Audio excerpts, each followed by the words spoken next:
What is up, Brainiacs all over this great planet? What's cracking, man? Matt Turner here with the Matrix Minds, coming at you live worldwide.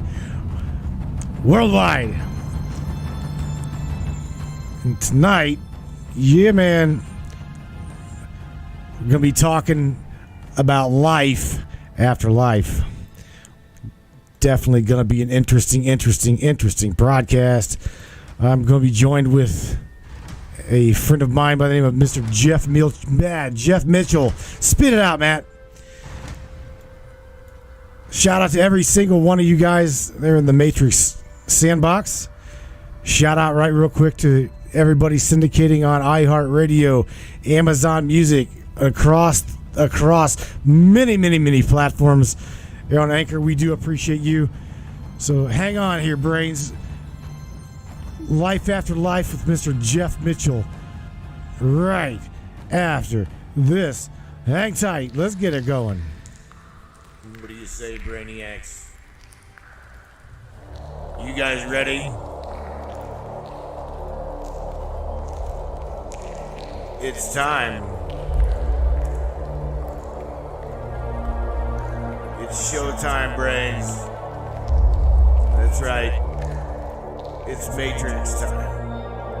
And it's go time.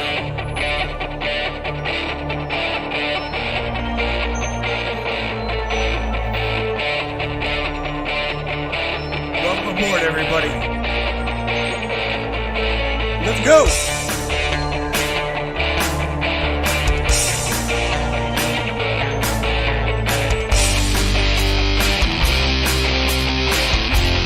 We're going to talk about ufology, conspiracy, controversy, and anything and everything that we can get into tonight. Shout out, man. Let's go. What's up, Miss Blanche Taylor, Tammy Bottom, Tara Bonacci, Sharon Rutka, wow, Mr. Socrates, yeah, Julie Strauss, Andy Cassidy. Holy cow, there's a bunch of you up in here. Lisa, Terry. What's going on? Do me a favor, share this podcast, please. Share this stream, man. Share this stream. Thank you, everybody. Yeah.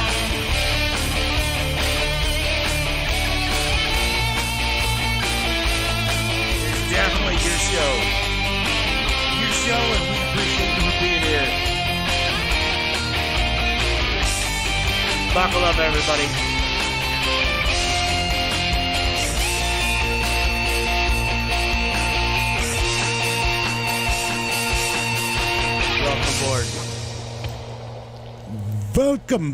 Welcome aboard, everybody. What's cracking? I hope everybody's having a good day. Yeah, man. It's Wednesday. Let me get everything on the screen here. Put to order. Not going to discuss any politics. I don't want to ruffle anybody's feathers or tick anybody off, so we're going to leave that one completely out. Again, I'm joined by Mr.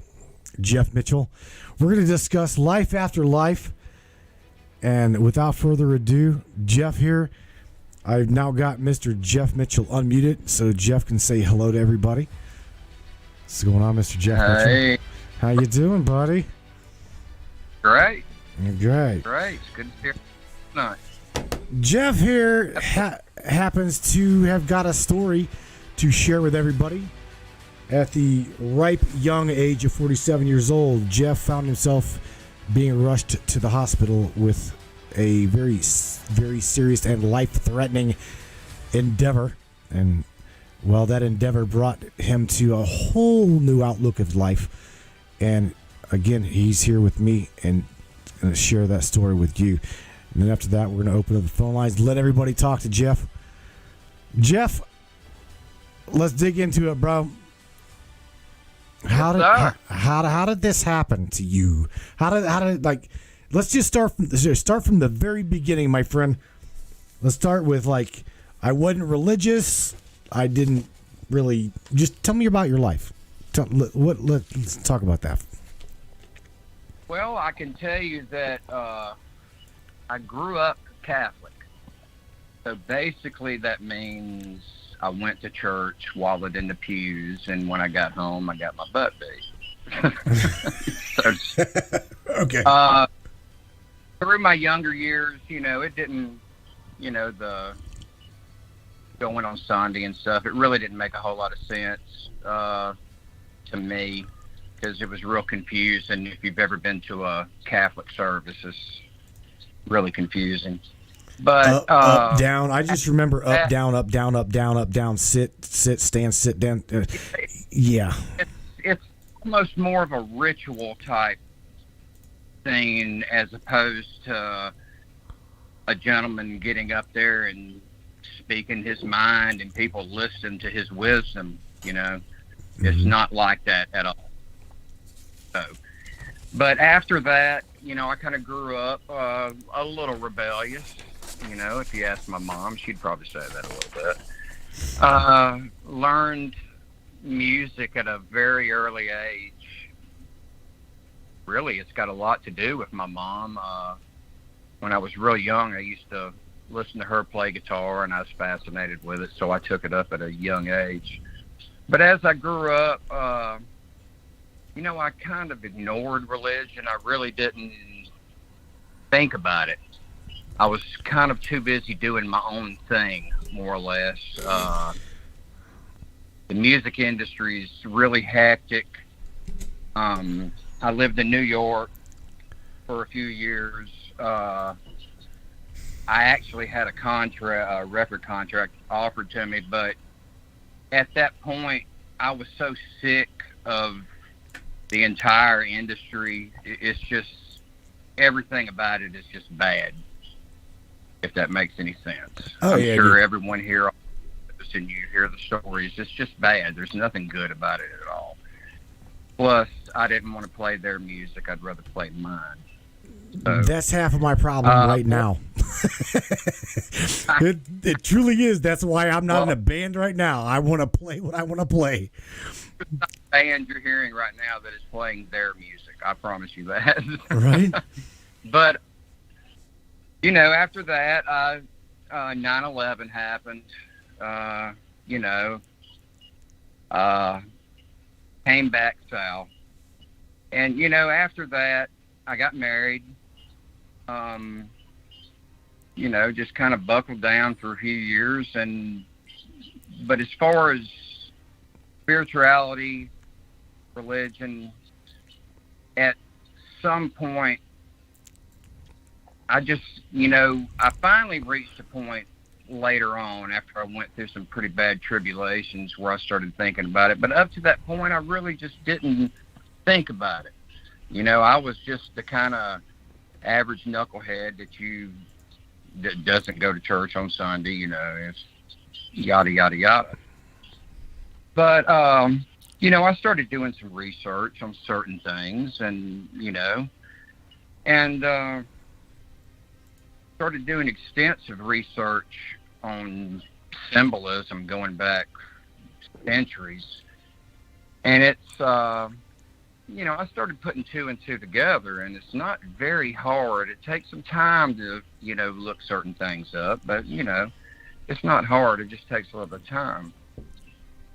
But, while I'm in that part of my life, boom, 2017, November 7th, 2017, everything changed. I'm walking around 1 minute, and then the next thing I knew, I was doubled over in complete pain. What happened to me is I had a condition called diverticulitis. And at some point, my colon had weakened, and it just burst. When that happened, I went septic. Sepsis got into my bloodstream and everything. I remember my wife taking me to the hospital, and remember going through the doors in the emergency room. But after that, in that little stretch of time, I kind of blacked out. I was coherent at that time, so to speak. My wife has some videos of me talking that I do not remember at all. But I remember dying. And it's really hard to explain because it was almost like just completely waking up in the morning. And you're wide awake, not waking up in a dream. You just completely just wake up. I knew I was dead at that point. I knew it.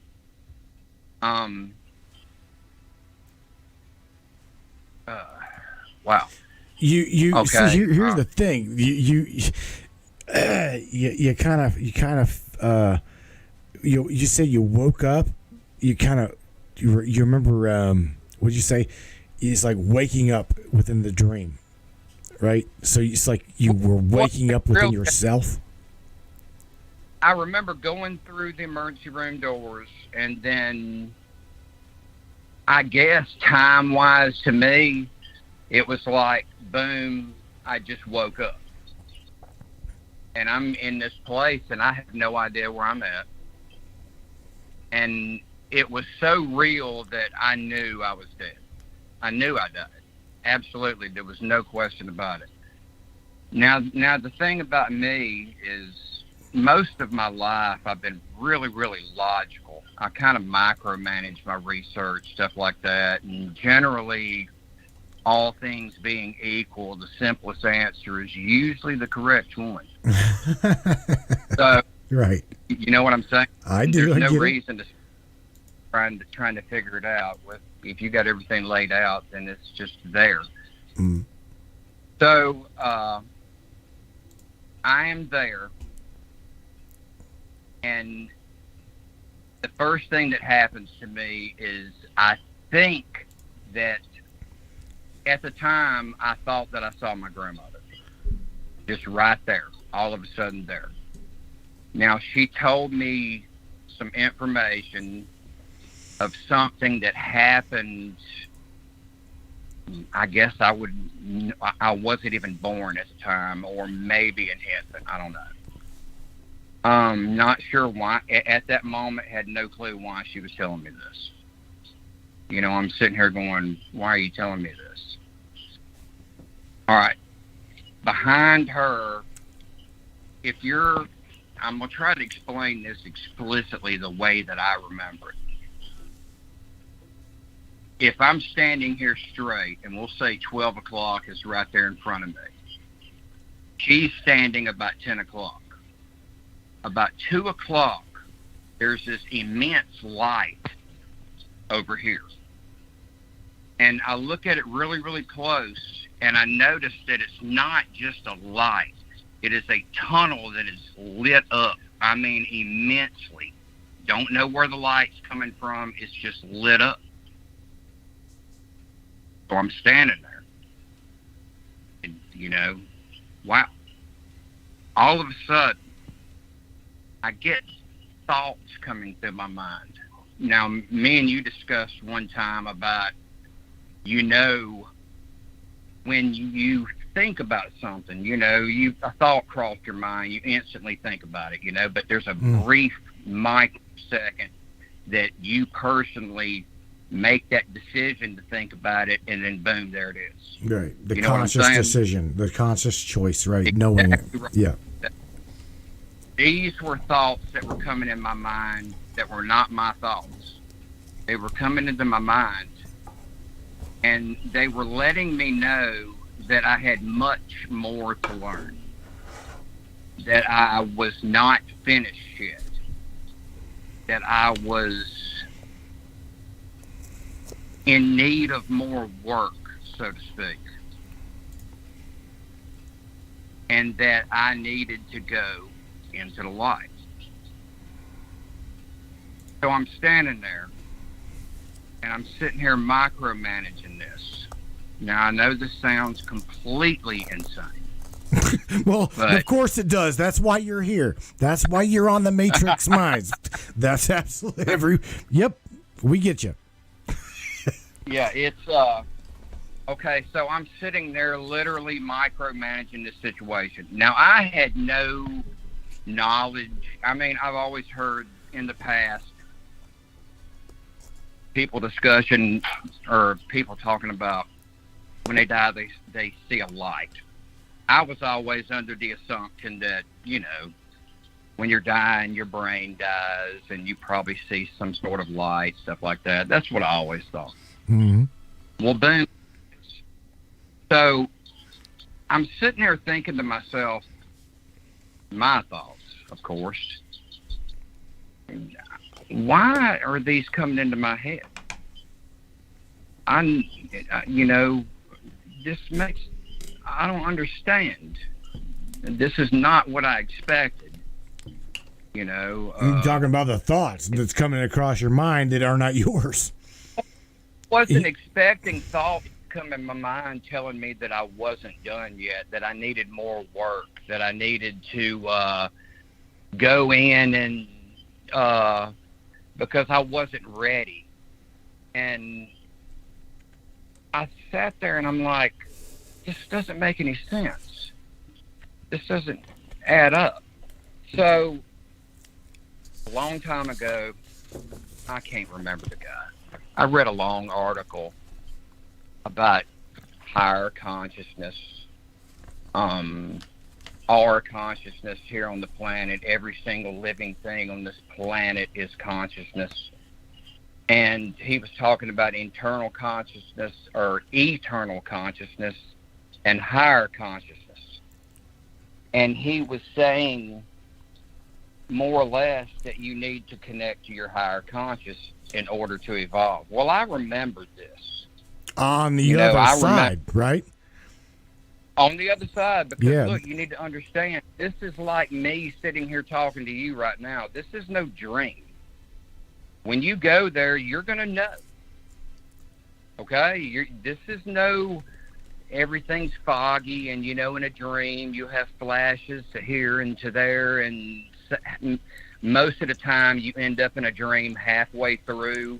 You don't know how you got there. No, this is not like that at all. This is 100% there. Mm. So, I'm thinking about this, and I'm thinking about what the guy said, or I wouldn't think, sitting there on an astral plane going over articles in my head, Right. I get it. The thought, the thought hit my mind about the higher consciousness. And I said, I don't know. I don't think I was talking. It was more or less a thought projection, more or less. I felt like I was talking, but I'm not sure. It was just different. And I said, no, I know who I am, and I want to connect to my higher consciousness. Uh-oh. Right? So I'm standing there, and the thoughts are gone. My grandmother's gone. Though everything's still there, right there at 2 o'clock, the tunnel. And I would say, in whatever time frame I was in, I would say maybe a minute. I don't know. And then I didn't really have time after that to, do anything because they paddled me back to life at that point and brought me back. Jeff, everybody's got to kind of know that you didn't really have that bringing up of or choice of, you like you said, you were very open-minded on the other side, and even going into this entire journey, you were like, oh, well, I know who I am, and I want to check with my higher self here. Right. Yeah. Right. That just come from me researching, it's just like, there was some point in my life after just, playing music and playing around and stuff like that, where I started thinking about things. What happens when you die? What happens with this? What's going on? I had already been researching pretty much everything else that going on in the world, the horrors underground and all of that. Mm-hmm. But I got into the higher conscious study before that happened, and I honestly believe that probably saved me. I honestly believe, because myself, going through the experience that I went through, I just felt like I did not need to go into that life. It didn't make sense. No, there was no love coming to life. Jeff, did the thought... Now, here's the thing. Now, here's what everybody's kind of got to grasp, is because while you were there, you were completely cognizant within your own mind. And that's what a lot of people don't get. You had your own thought, too. Right. Well, see, there is no way. I mean, I'm not going to say you got to experience it to figure it out. But right. The absolute... Right. You don't want to go the route that I went. But the best way that I can explain it is just get up, walk into the next room, to your spouse, to your child, sit down and start talking to them, and it was that real. Mm-hmm. So there's no ifs, ands, or buts about it. Right. That's just the way it is. So you really, really had the opportunity to experience the life, the consciousness life, after this physical life. You knew that. You knew that. You woke up to that. Right. Right? Right. Because like you said, exactly right. If you feel like I woke up, it's like I got down here, that you feel like you woke up from, you remember going to the hospital. You remember going in there, watching wife video record you, documentation, documentary, doing this, recording this for you. And right. Waking up, you felt like you woke up from a dream after like being blacked out. You literally you just woke up. See, that's the part that's unique. Up, it wasn't like waking up from a dream, though. It was like just, I don't know, it was like walking from one room to another. It wasn't the whole dream aspect of it. We just need to take that and just throw it out. Because dreams and I believe the actual astral projection are not even remotely the same. Not even remotely the same. It's I don't know, man. You just got to be there. Well, really hard. I've got a lot of people in this chat that's been there, and they're chiming in here. Miss Barbara Reed says, I went there at the age of 16. I do believe that's 16. Electrocuted with 220 volts. Third-degree burns on my hands and my feet. So this girl definitely got her. She's like, the light was behind me, and I never looked into it.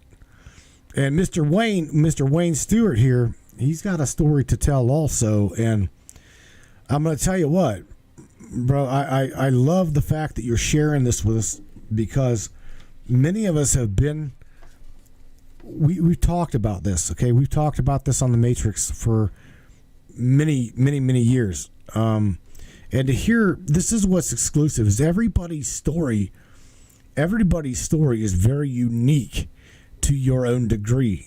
Wayne's is different from yours, and Barbara's different than, you know what I'm saying? That's why whenever you're ready, we can actually do this now. You're pretty much done with your story. I was just going to pick your brain. But I want you to know that this is why I wanted you here. This is why nothing is by coincidence, Jeff.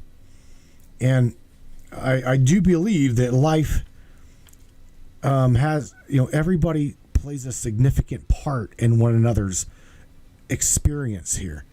Why I'm in your life, I don't know.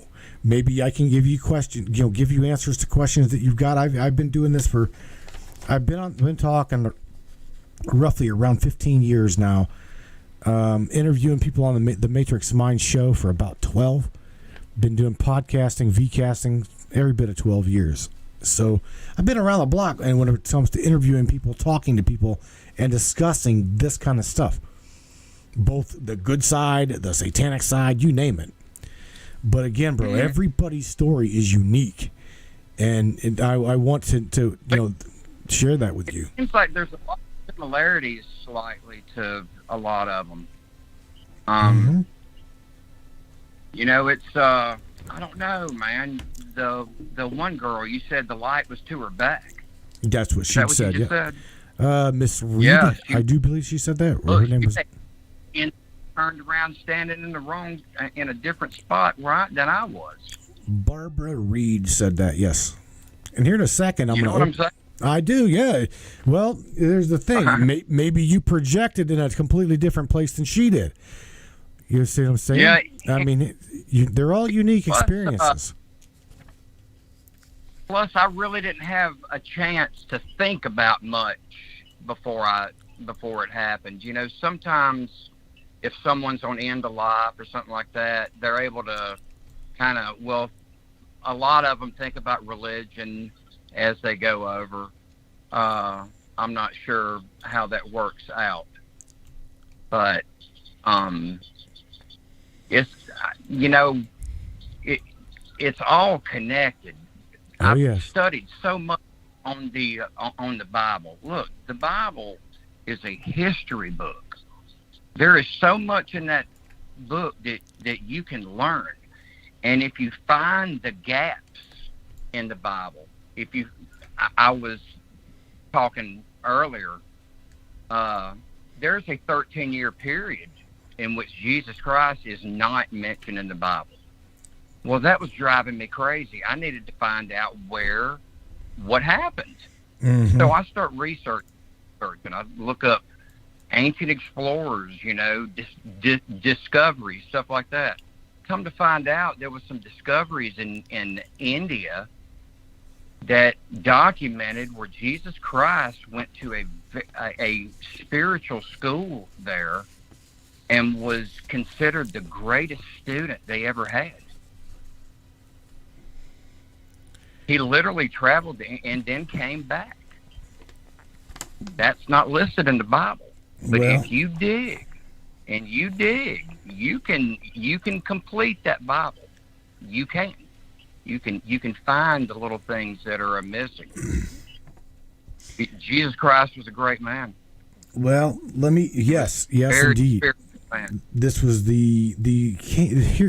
here's throughout the years, okay? Throughout the years of me doing this and teaching the Egyptian. You got to remember, I didn't share this with you, and I've shared this with a lot of people.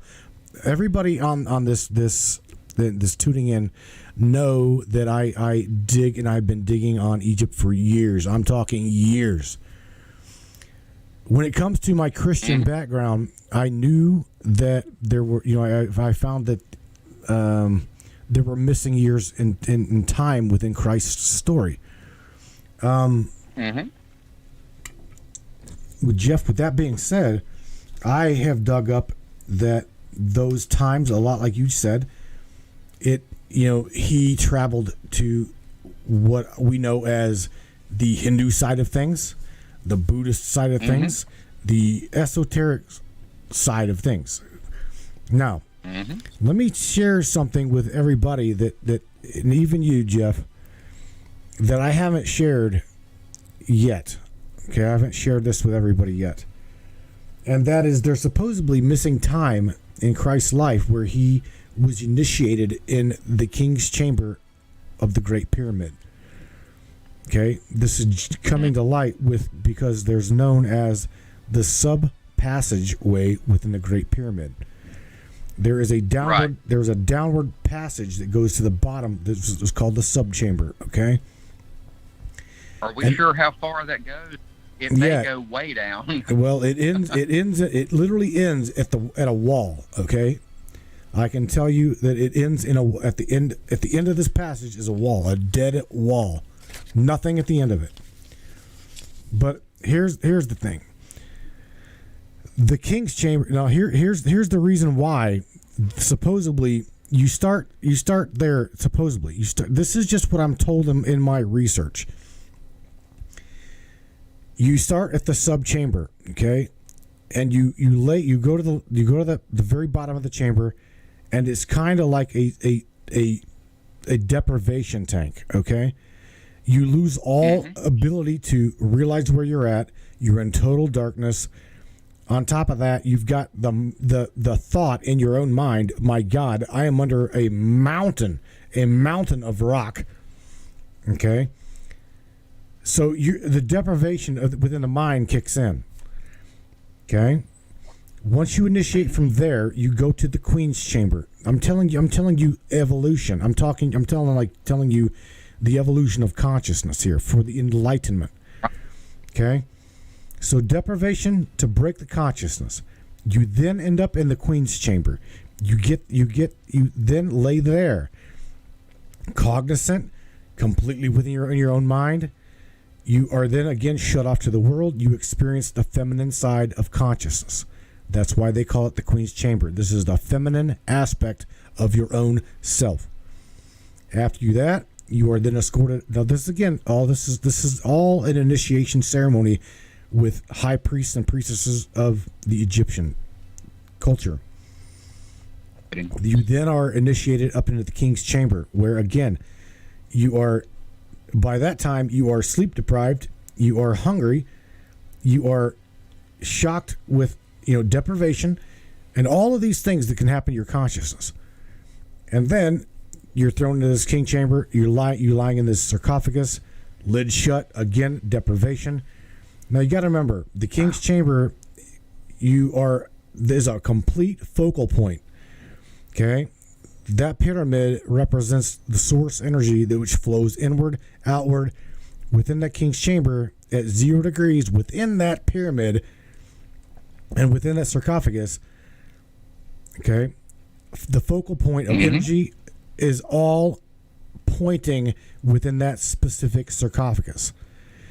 Okay, so you're overwhelmed with energy, and that is where you battle the masculine ego, the masculine, feminine, all of your karmic debt throughout your life that you're etc. is you battle that. So now there's a reason why Jesus is known as what's called the King of Kings, and that is because supposedly there were other kings and pharaohs that done and took this initiation. Okay, but they did not make it out of that entire King's Chamber with their physical mind. Okay, they lost their mind. They didn't make it. Of course, they made it in life, but I'm saying it makes you cuckoo. They can't stand it. You follow what I'm saying? I understand. Okay, so with that being said, there's a reason why Christ was named King of Kings, and that was supposedly it, is because he went through the entire initiation, spent the entire three days there, and there you have it. That is the research that I've done throughout my entire life on Christ and the initiation within the pyramid and why that pyramid is built. Wow. That's amazing. That is really incredible. Wow. And let's take this even a step further. The pyramid that I totally believe that story that I just shared with you was shared with me for a reason, because again, Christ to me is a teacher. He is the master teacher in my life. He's what led me to question everything. He led me to open my eyes to a lot of things really young. You know what I mean? Right. And he's always been in my life. What led me down the Indian road when I was doing the research, talking about the 13 years, when he was dying on the cross, there he yelled out a Indian, ancient Indian language. Now, you're going to have to excuse me. I'm not, there was 3 books written on it. Matthew, Mark, Luke, and John were the ones that wrote about it. I can't remember the 2 right offhand, but they both heard the same thing. It was, I wish I could, I can't speak ancient. It's all right. I do believe, I believe it was Bible, Hebrew. Yeah, right. Well, if you go to, in the Bible, if you have to go to the different books, but it is, two of them wrote that they heard him say it was a language that they didn't understand, is basically, and it turned out to be an ancient Indian language.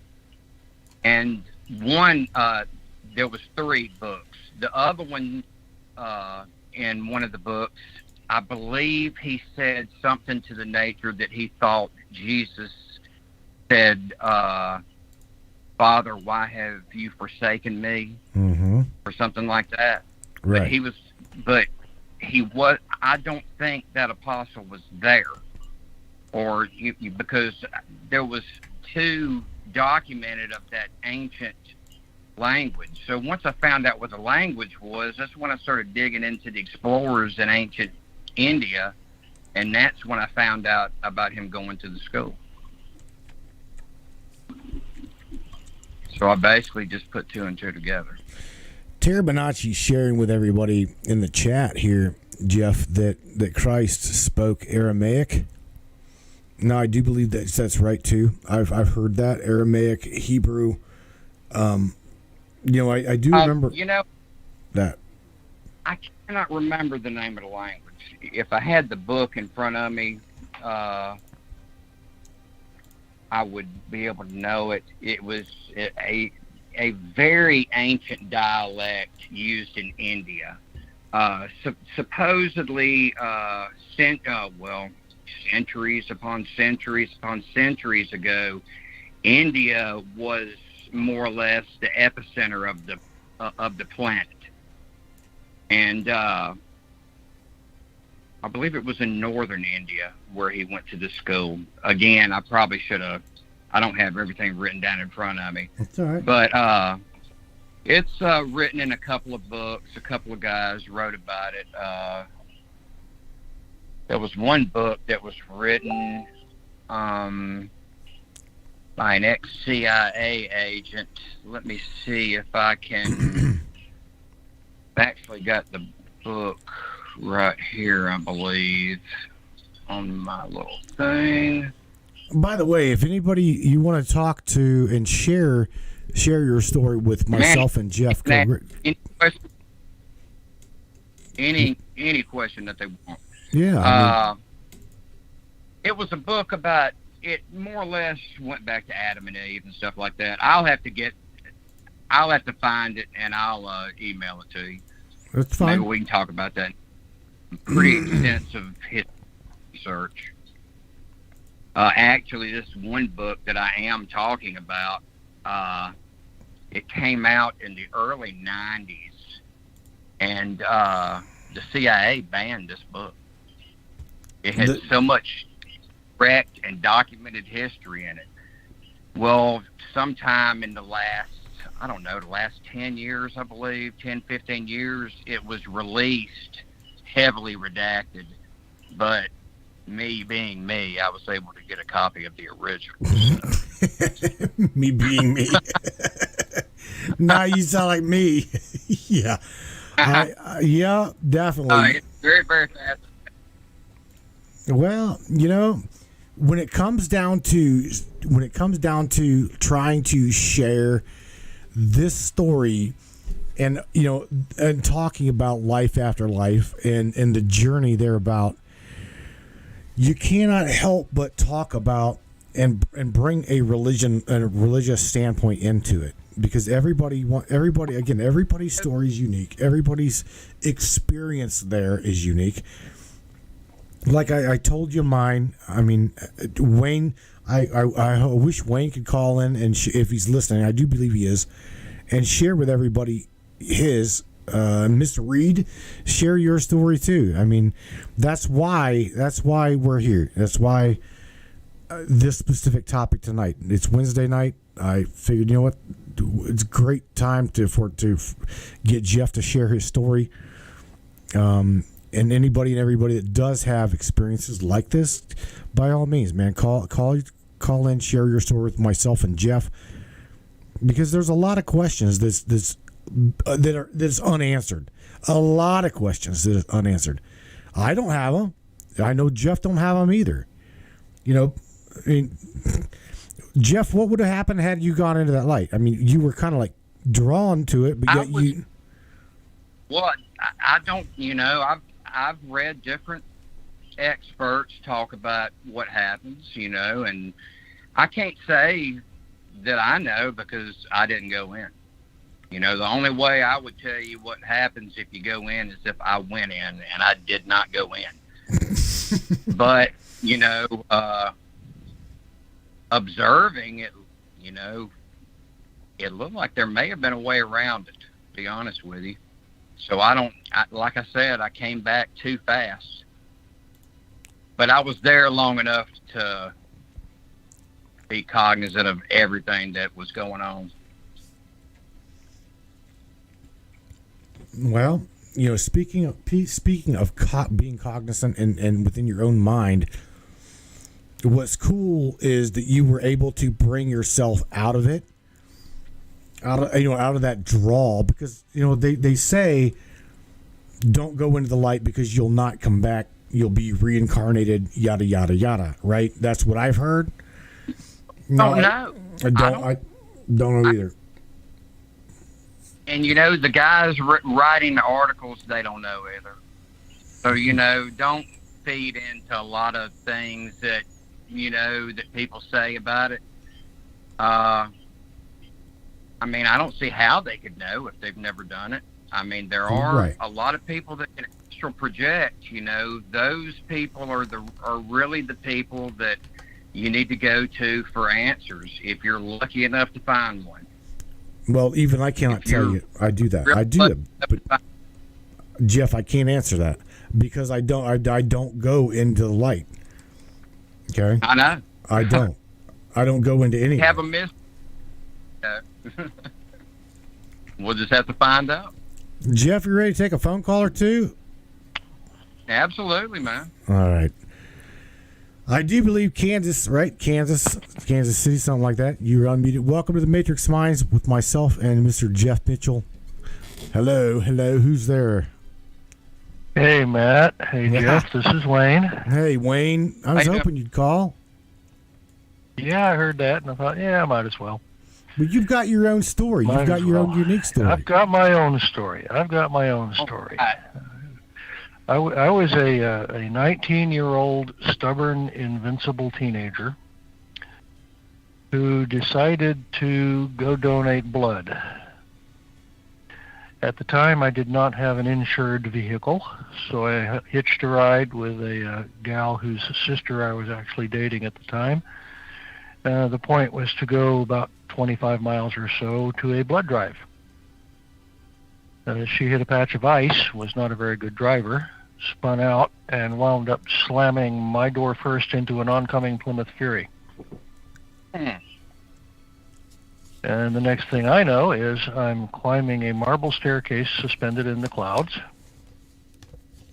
And I meet a man who, appearance-wise, it's kind of hard to describe. There was so much light, it was rather difficult to see him. It was like he was standing between me and a source of light, so you really can't make out much. It's mostly shadow because the light's coming from behind him.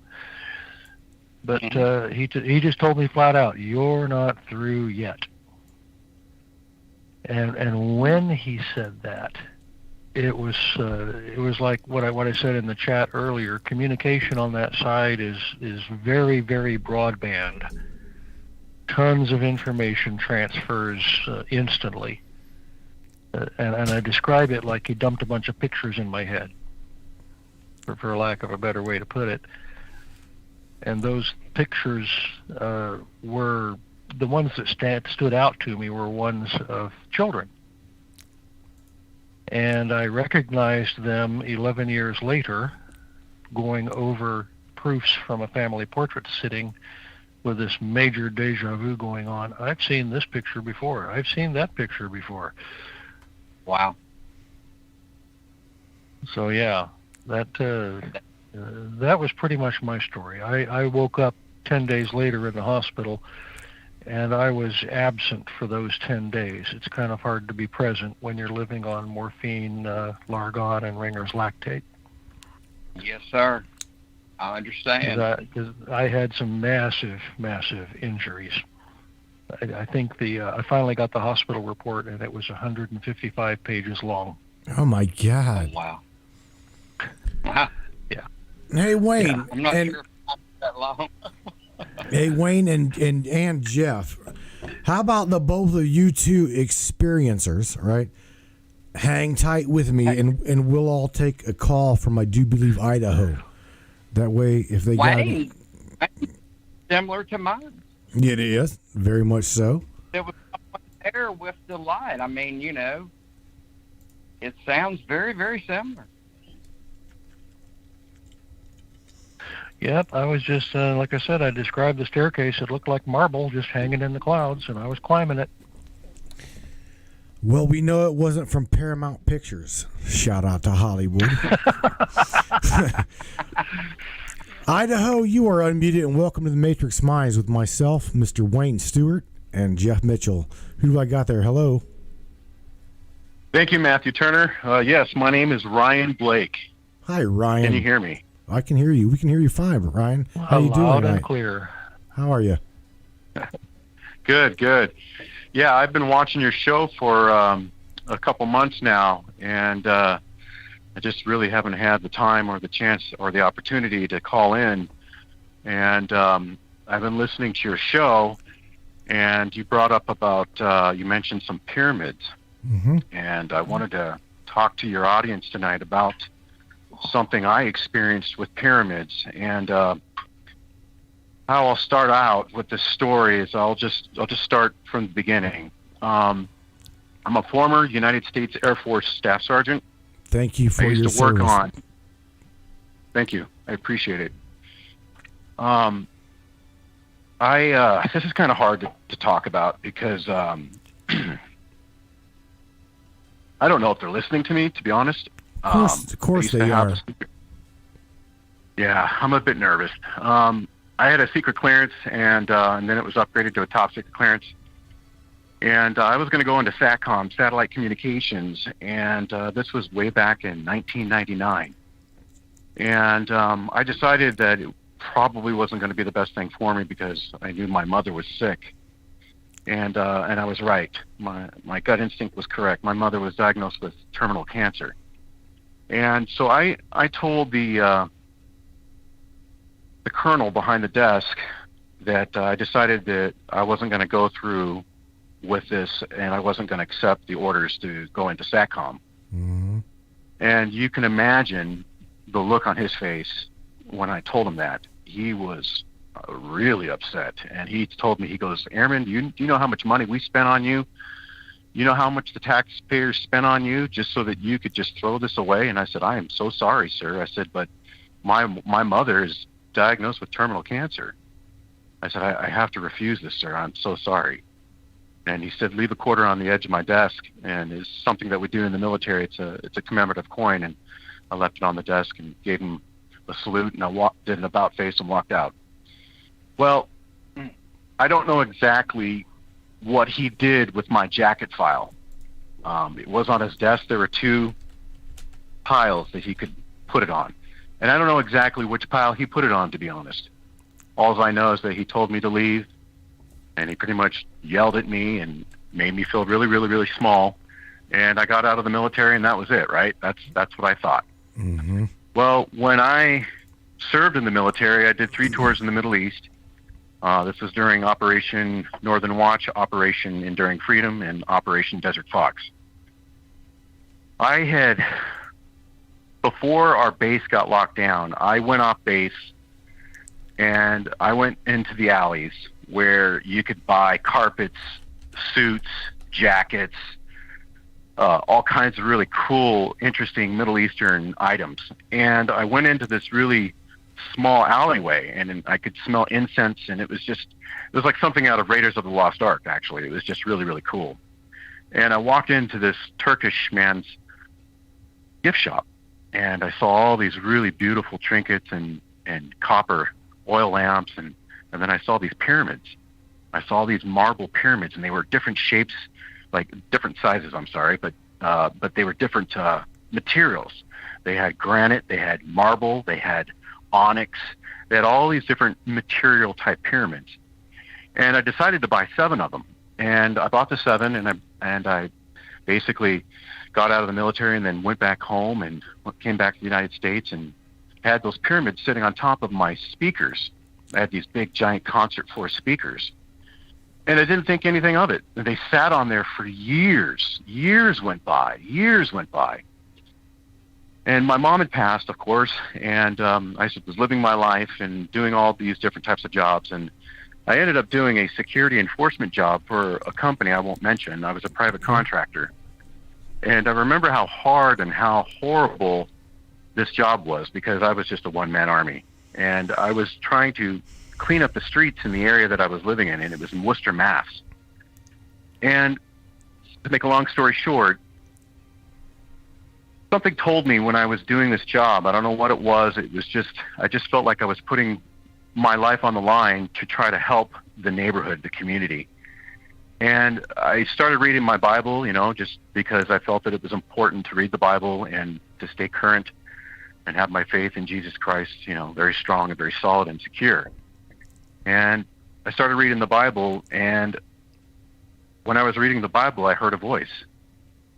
And this voice told me, those pyramids on top of your speaker? I said, what? I mean, literally, I was freaking out. I was like, I'm hearing this voice. And it was the most loudest voice, but yet very calm. And I hear this voice again. He goes, those pyramids on your speaker? I said, yeah. He goes, I want you to put those pyramids on the ground. And I thought, oh my God, what is this? Is this satanic? Right, is this satanic? And that's exactly what I thought. And what happened is I kept on hearing, and I don't think this was the voice of God or the voice of Jesus. I really do believe that this was a voice of an angel. And I questioned and I questioned and I questioned this angel. I mean, I literally fasted and I prayed and I waited, because I was not wanting to do this. And this angel told me, please listen to me. You have to do this. And I put 6 pyramids, not 7. And the reason I'm going to tell you, the reason it was 6 is because the angel told me that I was the 7th point of the origin. So if you can imagine the movie Stargate, where they would activate certain chevrons within the actual Stargate, and then they were looking for the final gate so that they could unlock it and head to their destination. Yeah. Well, that's kind of like what was happening with me. So when I put these 6 pyramids in a circle, and they were all different sizes, small and large, and I asked the angel, I said, why not 7? Because 7 is the number of God. And he said, no. 6 plus 1 is 7. You are the 7th point. Oh, wow. And I was literally freaking out, because I was hearing the knowledge and the spiritual understanding from this angel. And I'll tell you, it wasn't a normal angel. It was an archangel. And I can explain that later on in another story. But it was an archangel. And I sat in these 6 pyramids, and it started on Friday night, pre-Sabbath. And I said the Lord's Prayer very, very quietly, but inside. And I felt extremely energized after that. It was the most profound energy I've ever felt in my life. I've never felt so invigorated and so charged. So I did that Friday night, and then I also did it Saturday night. And then I did it Sunday night, and this is the kicker. This is the point. Sunday night came. When I sat inside those pyramids and I said the Lord's Prayer, Our Father, which art in heaven, hallowed be thy name. As I was probably about halfway through it, bam, right above me, I felt something so dark and so sinister and so evil, but it couldn't touch me. And I heard the archangel tell me, finish the prayer, finish the prayer, son. Finish it. And I was trying so hard with every ounce of my fiber of my body, trying to finish the prayer. And I was hearing on the outside of me, like I was in some kind of bubble. It was like, imagine being inside of a car and you're hearing birds hit the windshield. Boom, boom, boom, boom, boom, boom, boom, boom, boom, boom, boom, boom. And what it was is being inside of these pyramids in this so-called protective bubble. There were massive amounts of demonic entities trying to attack me, and they couldn't touch me. And I was hearing this. It was the most bizarre thing I've ever felt. And I finished the prayer, and it was the hardest thing I've ever done. And when I finished it, I heard the archangel tell me, it's finished. It's done. And I'm like, what's done? He goes, you can get up, put the pyramids back. And I put the pyramids back on my speaker, and I just sat there just shaking my head and just in disbelief going, what the heck just happened to me? Right. Absolutely. Right. So what happened is I went to bed and I went to work the next day. And then I called my wife from my desk office. I'm a biomedical engineer at that time for the hospital. And because I had two jobs, I was doing the security enforcement job and I was doing the biomedical job during the day. And so when I went back to work during the day, and I picked up the phone from my desk office to call my wife to pick me up at the entrance, I'm wearing scrubs, a very short sleeve shirt, and I could see on the left of my arm, between my elbow, that bend, there was a pyramid marking on my arm. What? And a bruise of a thumb holding my arm down. And I took a picture of it with a 35 millimeter camera. And I couldn't believe that I saw this trauma on my arm. And I told my wife, I said, do you see this? And she's like, you did that. And I'm like, no, I didn't do that. Why would I do that? Why would I do that? And she's like, well, what the hell is it? And I'm like, I don't know. And then I told her everything. And she was just like, okay, you're not going to do that again. And I'm like, yeah, you're telling me because I don't know what's going on. Yeah. So when you had mentioned to me about pyramids and about when Jesus is the King of Kings and he entered into the pyramid, and those kings of the pharaohs, when they tried to do that, they lost their minds. Well, I'll tell you what, yeah. I literally felt like I lost my mind. And I'm telling you, I saw visions of the future. I saw things that are about to come. And what's crazy is that I did this in 2000. Hello? Yeah, I can hear you. Your conscience fogged. That I did. Right there is exactly what happened. One more time, Jeff. I would not Jeff. be surprised in you to have experiences like this. It was.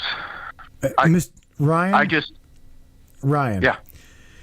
See, I don't know where. I don't even remember where I got that story from. I don't remember. Here's the thing. I am what's called I build pyramids. I build them and sell meditation pyramids, okay? And I can tell you that throughout my entire life, I've always been drawn to the pyramid structure. Always have. I mean, from a very young age, I remember my mom and me studying and researching the pyramids. My mom was fascinated with them. I was fascinated with them. I don't know where I even got that story. I ran across that story somewhere that Christ was initiated within the pyramid, and he was ranked the King of Kings. So here's we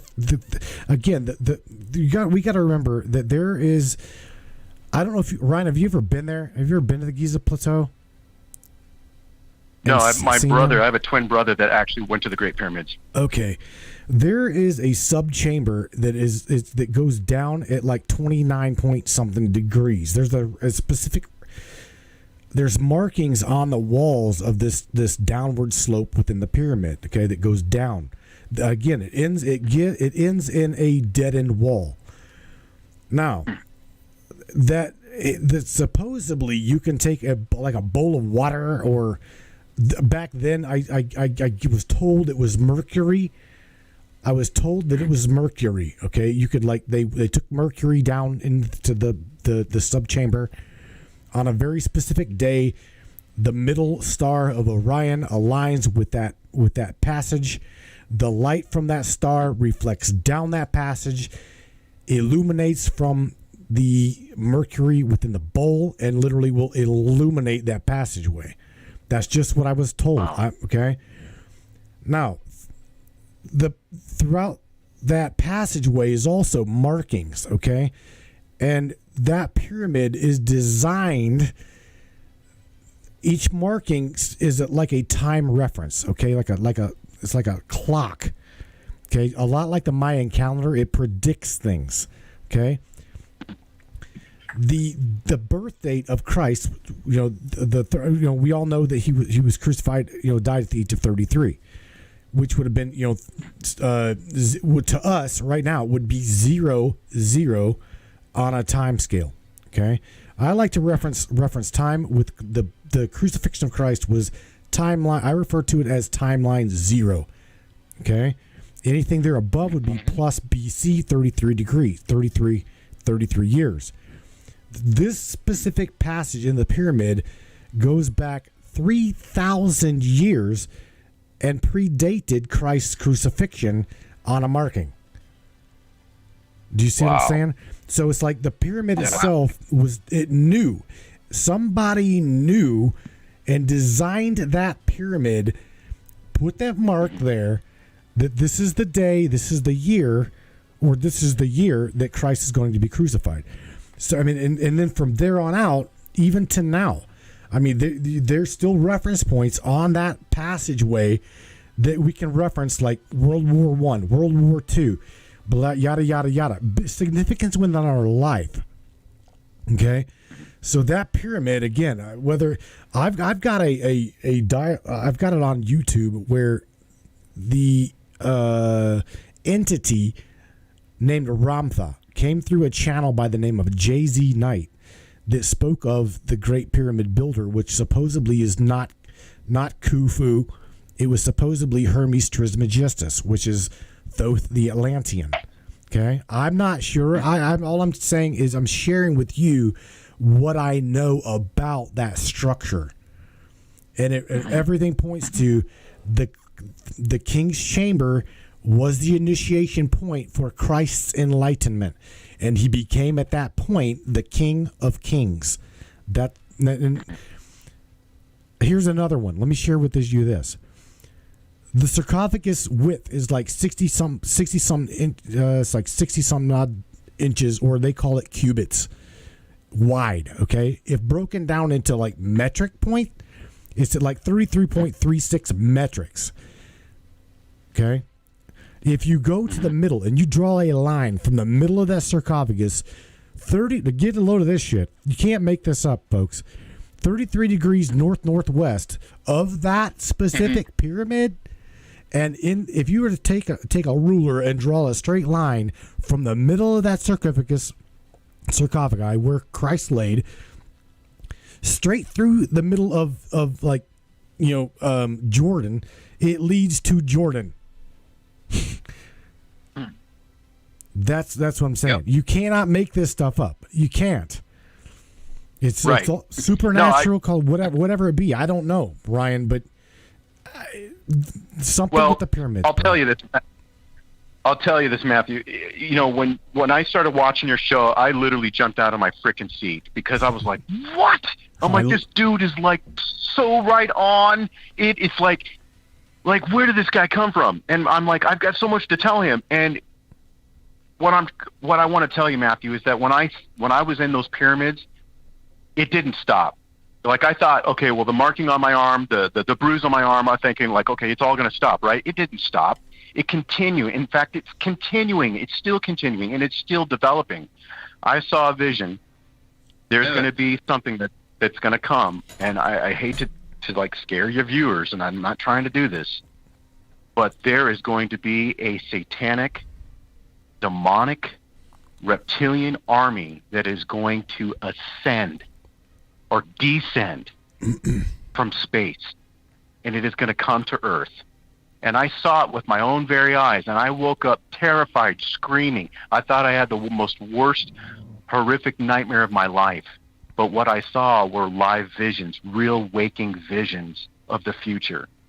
And I saw this reptilian hunt me down, and it found me.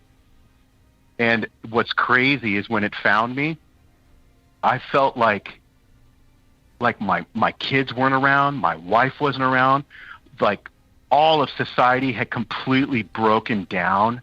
It was like no one was around. It was like decimation everywhere, just total annihilation, just like a wasteland. And for some reason, I was still around. And I'm sitting inside this so-called broken down home that I'm in, and I'm cleaning my shotgun. And I'm literally watching everything with my eyes, like God is showing me. And then all of a sudden, I have a cat that I absolutely love and adore, and he's still with me. Mm-hmm. And I hear my cat do this weird meow, and it was like help. Like it was just really strange. Like I've never heard my cat meow like this. And curious me, I get up and I look through the crack of the door as it's cracked open just a little bit between the frame. And I see this 8 foot, 9 foot, probably 750 pounds or more, reptilian, humanoid. And I literally, my heart dropped. It failed me. I thought I was going to drop right then and there because of the fear. It was so intense. I've never seen black claws, fingernail claws, so sharp and so long on this thing. It was like it could shred you, just one swipe and just de-gut you. I mean, it was so scary when I saw this thing. And it was getting ready to grab my cat. And I saw the fear in my cat's eyes, and it knew it was going to die. And dude, I'm a cat lover. You think I'm going to allow that to happen? Right. Hell no. Hell no. Right. I bum rush this thing. I break through that door and I scream, "Ah!" And I come after with the element of surprise. That's how I was trained. And I did. I caught it off guard. It freaked out. It didn't know I don't want to swear, but it didn't know what the heck was going on. And I had the laser pointed at it, and I had slugs in this thing, and I was getting ready to like blow its head off. And for some reason, and the reason I know this is because I studied anti-terrorism combat training in the military. When your heart reaches 190 beats per minute, you only have gross motor movement skills. You are not able to even talk or speak. Try to speak to someone when your heart rate is 190 beats per minute. It's impossible. It's almost impossible. Like you're in somebody else, right? Right. Body. You only have gross motor movement skills, which means you can only fight. That's all you can do, fight or flight. And for some reason, when I charge this thing, and I keep going over this vision, like I keep rewinding it because I want to get more information from it. I'm trying to extract as much as I can before it comes. And for some reason, I'm talking to this thing. Like, we're not going to kill each other. And I'm like, and I'm pulling pieces of the vision, and it okay, I'll tell you, we almost come to blows, but it stops because of it.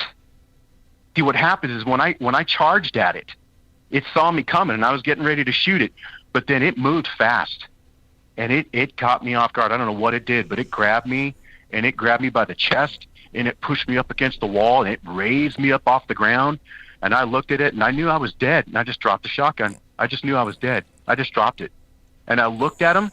I looked at it straight in the face, and I felt the Spirit of God come over me, and I'm not kidding. I felt the Spirit of Jesus Christ come through me. And I looked at it straight in the face, and I said, "Do your best." Wow, dude. The hair stood up on the back of my neck. It absolutely, to me, like a vision. And to me, I believe you had it for a reason. If you've kept up with everything that's going on underneath us right now that's been going on for a very, very long time. We're dealing with a situation more or less like we're fighting a spoiled child. And sort of like, if I can't have the toy, then I'll tear it up. Right. So to speak. That's what we're at war against right now. Now, what this gentleman has, listen, I'm going to be honest with every single person on this thread. Listen right now. Every person here is born with these abilities. You are born with them. This vision that he had, it's just something that was already part of him. We are incredible beings. And, this is a conversation for another time. But basically, we're more powerful than these other entities. And they know that. Yes. So centuries ago, they decided to dumb us down. And in different foods and different things and different throughout history, we lost these abilities. All he is doing is finding them. That is what he is doing right now. He is finding the abilities that are already inside him. Hey, have you guys ever heard of gematria? Mm-hmm. I do gematria, I believe so. Ryan. Oh, you do? I Okay. do. This is really going to blow your audience out of the water, and I really do not like the fact that my name comes up in gematria code. It is absolutely, oh my gosh. Okay, just if you all want to look it up. Go to gematria, whatever it is, gematria.com. GEMATR. Would you like me to share this with everybody, Ryan? Because I can do that. Ryan Alexander. Yeah, Ryan Alexander Blake. My middle name is Alexander. If you go Ryan Alexander Blake in gematria code, it's going to come up. I think it's 1015 is the Hebrew calculation of my name. Wait. Let me get to another screen here. But yeah, we'll do that. I can do that live with everybody. This is going to blow everyone's mind. I have seen this before. I've seen people use gematria just to send out code and, intel, stuff like that. So it's very, very interesting. All right. Well, when you read my name in gematria code, the first few words are just like, what? RYAN, right? Ryan? Yep. Spell your middle Ryan, name for me. R-Y-A. Alexander, ALEXANDER. BLAKE? Blake. Or Blake? BLAKE? BLAKE. All right. You got an English gematria with full reduction. So there's 1111, and a 77. So let's run match. Go with on. Hebrew. Okay, 1 second. I'm going to add some reverse gematria here. Hang on 1 second. Options and ciphers will run. We'll run satanic on you. We'll run full reduction, single, full, and single, and English extension. Yeah, there you go. Close ciphers. All right, and match it. Dun. I'm going to also grab that and run to another gematria calculator, which would be Gematrix. Hang on 1 second. All right. So I'm looking at results by Jewish gematria. Holy of Ray. Oh shoot! Wow. Father of heaven. Father of heaven. God's advocate. Yep. Just stop right there. Okay. First three words: Holy of Ray. Mm-hmm. God's advocate. And what was the other one? Father of heaven? God's advocate. Holy of Ray, Father of heaven. God's advocate. And here's where you were standing with the reptilians. Give it to me. Yep. Father does he who can. He who can. Okay. Yep. He who can. He who can. None alone. I'm looking through here, and yeah, man, this very, very powerful. Yeah, well, there's one in there that's going to blow your mind out of the water. I'm looking. Keep reading. There's Zion is not. You're going to have to give us a hint because Yeah, it's give kind me- of hard to blow our minds out of the water. Give me a hint, because now I'm on English gematria. No lives No, matter. go on Hebrew. Go on Hebrew. I'm looking. I'll give you a hint. Okay. The one who kills Satan. What? An arrogant madman that killed Satan. I'll give you another hint. The Doomsday Clock. Apollyon. Apollyon. Archangel of destruction. Earth Revelation. None Wow. alone in his appointed time. Yep, I see that one. Yeah. Hebrew Now, gematria I kept on- calculator. I kept Wow. on telling myself this has got to be fake. This has all got to be fake. Right. And that's what I kept on telling myself so I could sleep better at night. Well, But then all of a sudden, the visions just start coming at me, and then I start seeing all these things, and I hear archangels talking to me, and I'm like, what is going on? that's And you know pretty what's even more interesting? pretty intense, bro. I'm just being honest with you. Yeah, well, that's how I feel, because I don't sleep very well. Oh. Well, you ain't alone. I'm gonna tell you that you're not alone. If you've been listening to the show for long enough, that you'll know. Even with your background, Ryan. Even with your background, there's plenty of people in your corner, literally in your corner. They've come from your background.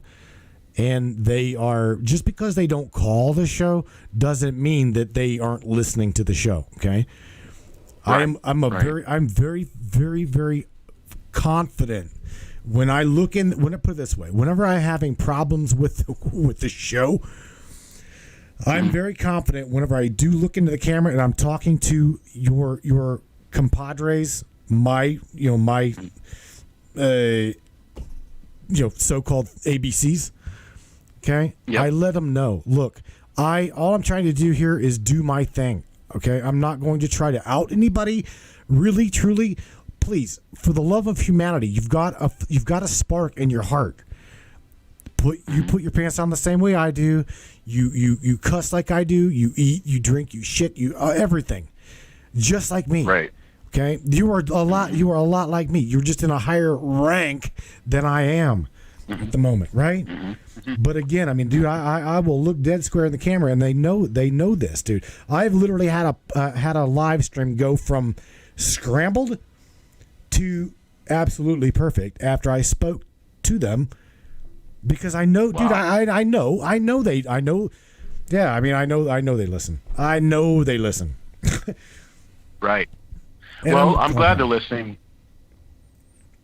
Me too. I truly am, because that makes me know within my heart that we're reaching far and beyond just the average listener. Just again, there's Ryan. How did you find my show? How did you find The Matrix? It was just luck, man. I was at home. I had a beer, and I was like talking to my brother, and then all of a sudden I hang up with him on Messenger, and I get on Facebook, and then I went on YouTube, and then all of a sudden I saw, because I do a lot of research into the reptilians and the pyramids and all that stuff, and I came across your page, and I was like, well, let me check this out. So I clicked on it, and just by luck, dude, we met. Don't believe in luck. Yeah, I don't believe in It luck wasn't luck. either. No, it was God's plan.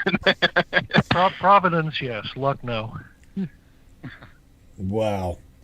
Ryan, I definitely appreciate you. I know we all do, and then that your story. I've got a ton of like little, what do you call it? Meditation pyramids that I've made, and I do believe I'm gonna try your ritual here. Oh my gosh, I'm just gonna warn you. It's all right. I mean, I'm proud of who I am. You gotta.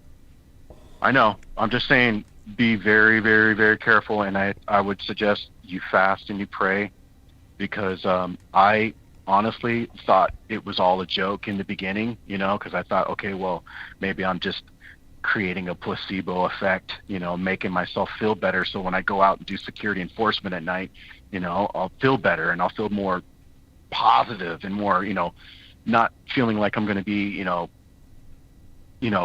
I don't know what's the word, another statistic at night, getting killed. Right. I just wanted to feel like I had some type of protection. And then the third night, dude, that changed everything. No. I couldn't believe what had happened. Now, what about Ryan? What about your other command? Your other commanders. Do any of them? Have you shared this story with any of your compartment that you belong to? I haven't, but I have shared it with my older brother Sterling, and I can't tell you who he works for because they're probably listening. It's all right. It's all right. That we've talked about the reptilians here, and we talk about them a lot. People don't believe, dude. People don't believe that they are real. It's like they are. Wayne's talked about them. Jeff here that I just met. I got for you. I mean, the stranger than fit. Let's talk stranger than strange at the moment. All three of you gentlemen, let's just talk stranger than strange. Jeff, what do you know about it? Well, it's been going on since the beginning of time. Right. We were mentioning the pyramids a while ago. Some pretty good research is on this. It would be going into the Nazca lines, comparing it around the world. They love to use symbolism. They absolutely know why they love it. I don't know if they have to do it. I don't know, but that's how I follow the dots, is just through symbolism. It's been going on for a very long time. We're in the process of attempting to stop it. But, like we talked about the vision a while ago, that's a vision of something that may happen. Can we change it? Sure, I think we can change it. I think we absolutely can. But, I hope so. Again, when you're dealing with a spoiled child, Jacob Rothschild's for an example, right. They're not going to play right. They're not going to do right. So, this is a very delicate situation that we're in. I can understand why they're announcing it to the public, because the whole world will go into chaos. But, it's, I think it's solved. I hope. Mm-hmm. Well, it's funny when you mention the elites, the Rothschilds. My twin brother Robert, who is a cyber threat hunter, he was terminated while his wife was in ICU having a heart replacement surgery. My brother uncovered a bunch of dirt on Leon Black, who was just now charged with Jeffrey Epstein's pedophilia ring. Mm-hmm. And so they fired my twin brother Robert from Data Tech, I believe, and they even tried to shut him up with hush money, and he said, "No, I don't want your blood money." He says, "I'm going to sue you, bastard." That's right, and yeah, absolutely.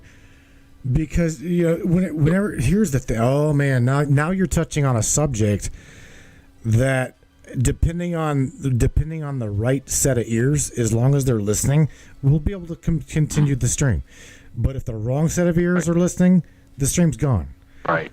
I mean, I'm just being honest with you. We've talked about this and the connection many, many times, and they don't like that to come out. All I can say is if the stream, here's what I've always said. Okay, if you allow me to talk about it, okay. If you allow me to talk about it, then that means one thing. You want me to expose it. Because I'm going to tell you now, I am one of the first sumbitches to come out here on a small platform to play with the big fish, and I'm not afraid to do it. I know, well, Right. like the show's talking about right now, there's life after life. Okay? Yep. I'm telling you right now, I'm not going to be bought out. I will not be paid for by blood money. Right. Okay? Because I've got high hope with humanity. We will expose this. Right. We will own this, and we will take back what is rightfully and what was created for us as a being, as a spiritual vessel. Okay, within a meat suit. We all know, Ryan. We all know here that we acquire a body. My spirit acquires a body. I'm not a body with a spirit. We're a spirit with a body. Nothing more, Right. nothing less. I'm a They walking. refer to it as a meat suit. Yep. We are walking, talking vessels. Yep. We are. With that in mind, knowing that there is life after life, and that we are a spirit that existed before putting on this meat suit, and we will continue to exist after taking off this meat suit, the very idea of taking hush money to let things continue to be hidden is kind of absurd when you think about it. Mm-hmm. Well, it was interesting that my brother got terminated for that, and then he started blasting out all kinds of stuff on LinkedIn, and his following went from like 5 people all the way up to like 500 people in just a matter of a couple of weeks. And he was posting some controversial stuff, like a full-size human being being melanated and putting on a platter like a duck or a turkey. The head's cut off, the hands and feet are cut off, and the human being is melanated like a turkey or a duck, and they eat you from the ass all the way up. Bro, that's dark. That's dark web material. What you're talking about now is dark web material, and the majority of reality. people, that's reality. Many people have no idea that shit's real, but it's very, very real. We pointed out, Ryan. We pointed out the dark web here many, many times, and the ABCs have allowed me to do it without actually killing the feed. So, I mean, I'm serious. They want it out, or we would not be allowed to talk about it. It's just that simple. There's powers that be within all of the ABCs, the CIA, the NSA, the ABC, CIA, all of them. They all know these things. The military knows these things. Okay? Right. And it's coming out. Even they're allowing it to come out. They believe it's too late to stop it. So it doesn't matter. Well, you got to ask yourself if it's the white hats that are allowing it, because they're embedded. Mm-hmm. It just depends. It's like Matthew said. If they want the string to stop, they'll make it stop. Exactly, they will. Ryan, somehow, buddy, your story, man, just is blowing me away. Understand one thing though about the elite. This is something that everyone needs to understand about the elite. This white hat thing that we're talking about here, this is a new thing. This is something very, very new. For centuries, the elite have worked both sides.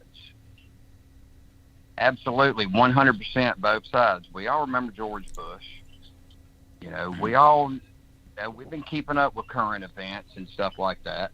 They work both sides, and that's to keep conflict on the planet. That's to keep Israel and Palestine bombing the heck out of each other. Right. They were used to that pattern for centuries.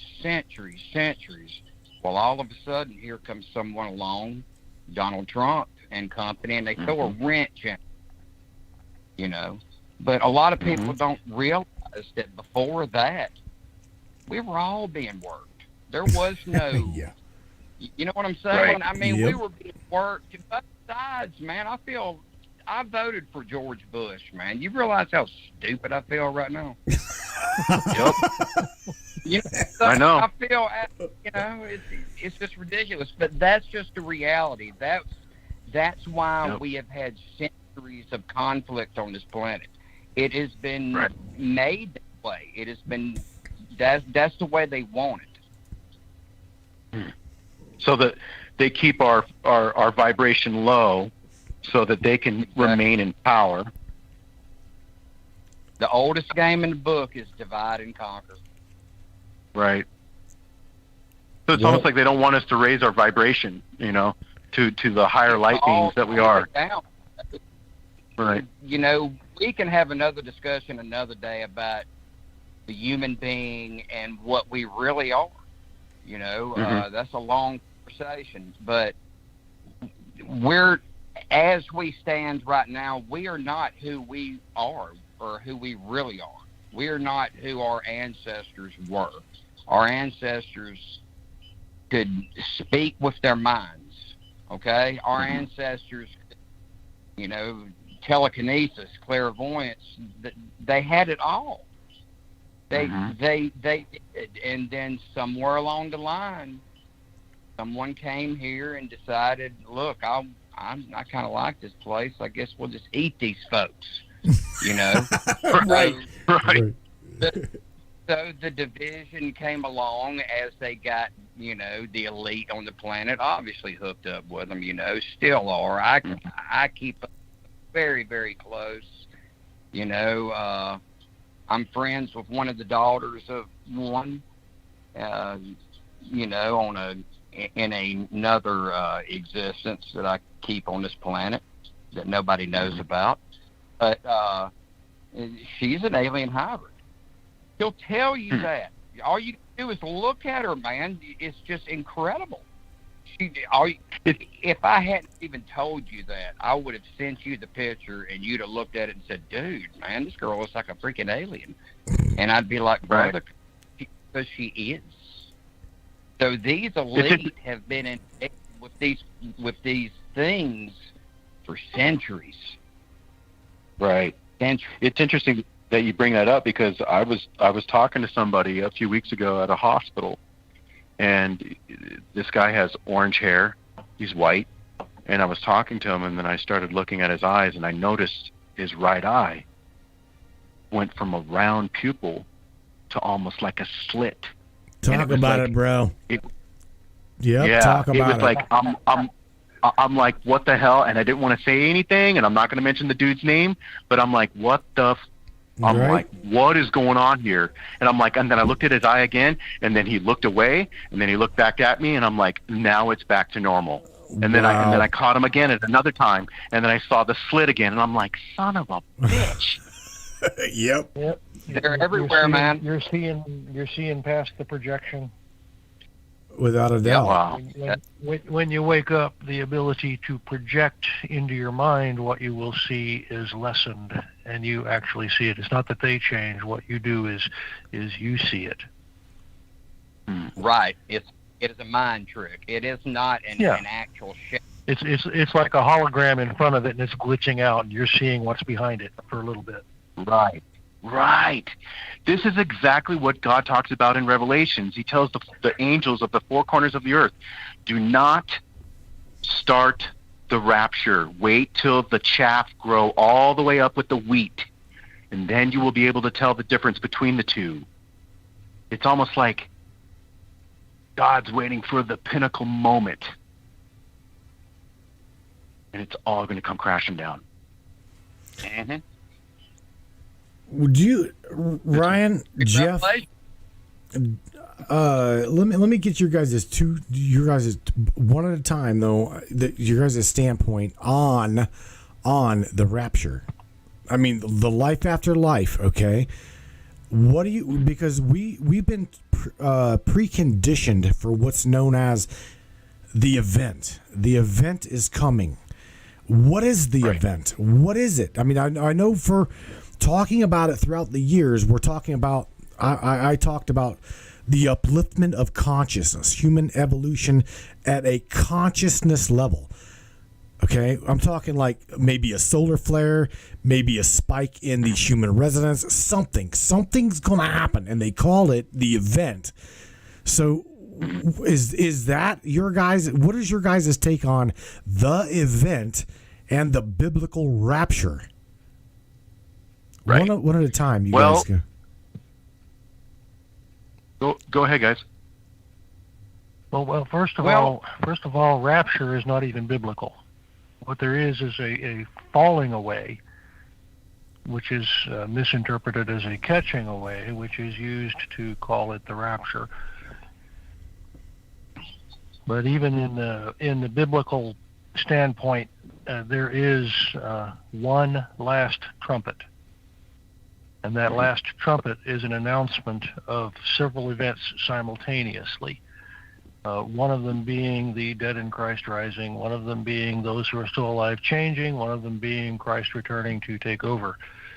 That's simultaneous, everything wraps up with this one trumpet. Right. So even if you try and wrap it up in the word of rapture, it really doesn't matter because you're not getting out of anything. I refer to those that are pre-trib, mid-trib rapture theorists. I refer to them as escapologists. Escapologists. Now that's a intentional mispronunciation of the word eschatology. Eschatology being study of the end times. Mm-hmm. I call it escapology when you think you're going to get out of here before some of the judgment. Okay. Yeah. But, okay, now continue that with, real quick, give me your standpoint on the event. You gave me I think right now. I think we're in it right now. We've been in Revelations for decades. Mm-hmm. As far as I know. I go by Revelations, man. I got to go straight back to the Bible because, I never was really taught by a priest or anything like that. But I can tell you this. Yesterday, the last Muslim synagogue was burned down in Israel, which was the third one mentioned in Revelations before the temple entrance. The Antichrist. So this is following right along with Revelations. What is going on right this minute? So, it is going to have to be an event that is going to have to bring everyone together. And that's going to be hard to do, man, because if it's a traumatic event, you may have chaos, everything like that. So I just don't know. It is going to have to be something, think about it right now. A lot of people are waking up. Maybe it's happening right this second. Maybe we'll just achieve a point where everyone wakes up to a point to where the vibration and frequency just eclipses the planet and we all hit it. Right. Yeah. But I can tell you, I was following what went on in Israel yesterday with that, and they were around it, cheering like a bunch of wild dogs around something, and I'm sitting there watching that burn down, and I'm literally sitting here going, I'm watching Revelations play out right in front of me because this is the last one, and when it's gone, here comes the Antichrist. Right. If you go by Revelation. Well, right. I've read Revelations a number of times, and I still don't remember all of it. It's like, gosh, there's so much there. But I mean, the parts that. What's that? Handbook. Yeah, it's just there's a lot in there. But what I got from it was that there's a parable where Jesus talks about, you will hear wars and rumors of wars, and he talks about all these things must come to pass. That means all of the pestilence, all of the earthquakes, all of the volcanoes, all of the wars, all of the upheavals. I mean, it is going to get bad before it gets better. And unfortunately, I feel that what Trump had put out, he had to do this because people wouldn't have seen the truth. They wouldn't have seen the darkness, the evil, and the corruption if we didn't allow them to do what they're doing right now, where they're exposing themselves. They're literally digging themselves a digger abyss. Oh, Ryan, you're right, absolutely right. They you know what? We as a people right now, I can tell you right now, I know you're open to it and your eyes are open. You can see. Wayne can see, Jeff can see, I can see, and I guarantee a ton of all the followers can see what's going on right now. But I'm gonna tell you what, there's a bunch of people that are like, they're just like literally they're walking around in this stupefied, going, well, what's gonna happen next? What's gonna happen next? Well, we can already see this, Ryan. They are digging their hole deeper and deeper and deeper and deeper. So when it finally comes out, all we got to do is go walk by the hole and shove the dirt over, because they're done, dude. They're more than done. Yep. But it's funny because if you ever listen to oh God, what's his name? Why am I drawing a blank? It's not QAnon. God, what is his name? You can't even say that. You can't even say that word here. Oh God, I know. Yeah, I'm just saying you can't even say that word here. Oh, Juan O'Savin. Who? Juan O'Savin. Juan O'Savin. Okay. Mm-hmm. Have you heard of Juan O'Savin? I haven't. No. Yeah. Oh my God, you guys got to listen to this guy. Juan O'Savin is JFK Jr. No. Okay. Yes. I've heard this. Keep going. Okay, I've been watching Juan O'Savin for a long time, and they never found JFK Jr.'s body after the plane crash. You know? They never found it. Wasn't it a situation where they didn't even look till like a day or two later? Yeah. They never found his body. Yeah. Juan O'Savin, it's not even his real name. He's so on to the elites. He has got one hell of a payback to give to them because they killed his father. Right. Yep. And he has been working side by side with Trump. The military picked Trump before the election even took off and people even knew about Trump. The military had something planned because they knew what was coming. And they knew that they had to take out the cabal, the elite. And the only way they were going to do it was with one man that they could trust. And it's funny that his name is written in the Bible. Trump. You're there. You're there. You're there. You're at the tip of the spear when it comes to, Ryan, when it comes to you and your, I say your compartment only because I don't, well, it doesn't matter. When it comes to your line of military, they know, dude. They know. And I know you're not alone. They know. I got to take this phone call right real quick. Gentlemen, area code 941. I do believe this would be Florida, Arizona. Right? And this is my shotgun sister from another Mr. Miss Terabonacci. Say hello. Got it. Hello. Hi, Matt. Hi, Wayne. Hello, Jeff. Hi, Ryan. How are you all? Good. Okay. Well, Matt, you knew I had to call in. I heard Antichrist, and I just like, ding. Ding. Right on. It's an Antichrist conversation. I have to call. No, I'm listening to the whole show tonight, and Matt knows I was driving back and stuff. And, I finally got to park, and I listened to you, Ryan, when you came on, and after Jeff. And so I have a question for everyone. But, Ryan, I have a specific couple of questions for you when it comes to the vision that you were given about the reptilians. Is the time frame around 2025 to 2028 that these How did things... you know? How did you know it was 2025? Because that's exactly what God told me when it's going to occur. And here's the funny thing. Here's the funny thing. The year 2025, I'm going to be 52. And God had showed me through my, it's so strange, the 7-segment digital clock that you have next to your bed at night. And when I would see 52, and I'm like, 52, 25, 52, 25. As above, so below. I'm like, Right. Wait a minute, 52 and 25, it's the same number, it's just reversed. And then I started thinking, I'm like, 5 plus 2 is 7. 7 is the number of holiness. And then it just like the angel started talking to me and started telling me it's going to happen in the year 2025. Now God said, no man will know the day nor the hour. But God never said that you would not know the year or the season. In fact, he said we would know That's the true. Yep. No, that's true. And you asked how I know that, and I think that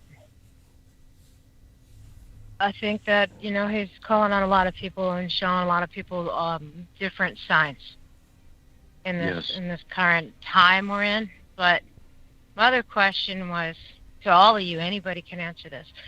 But first, Ryan, with you is, do you know who's here?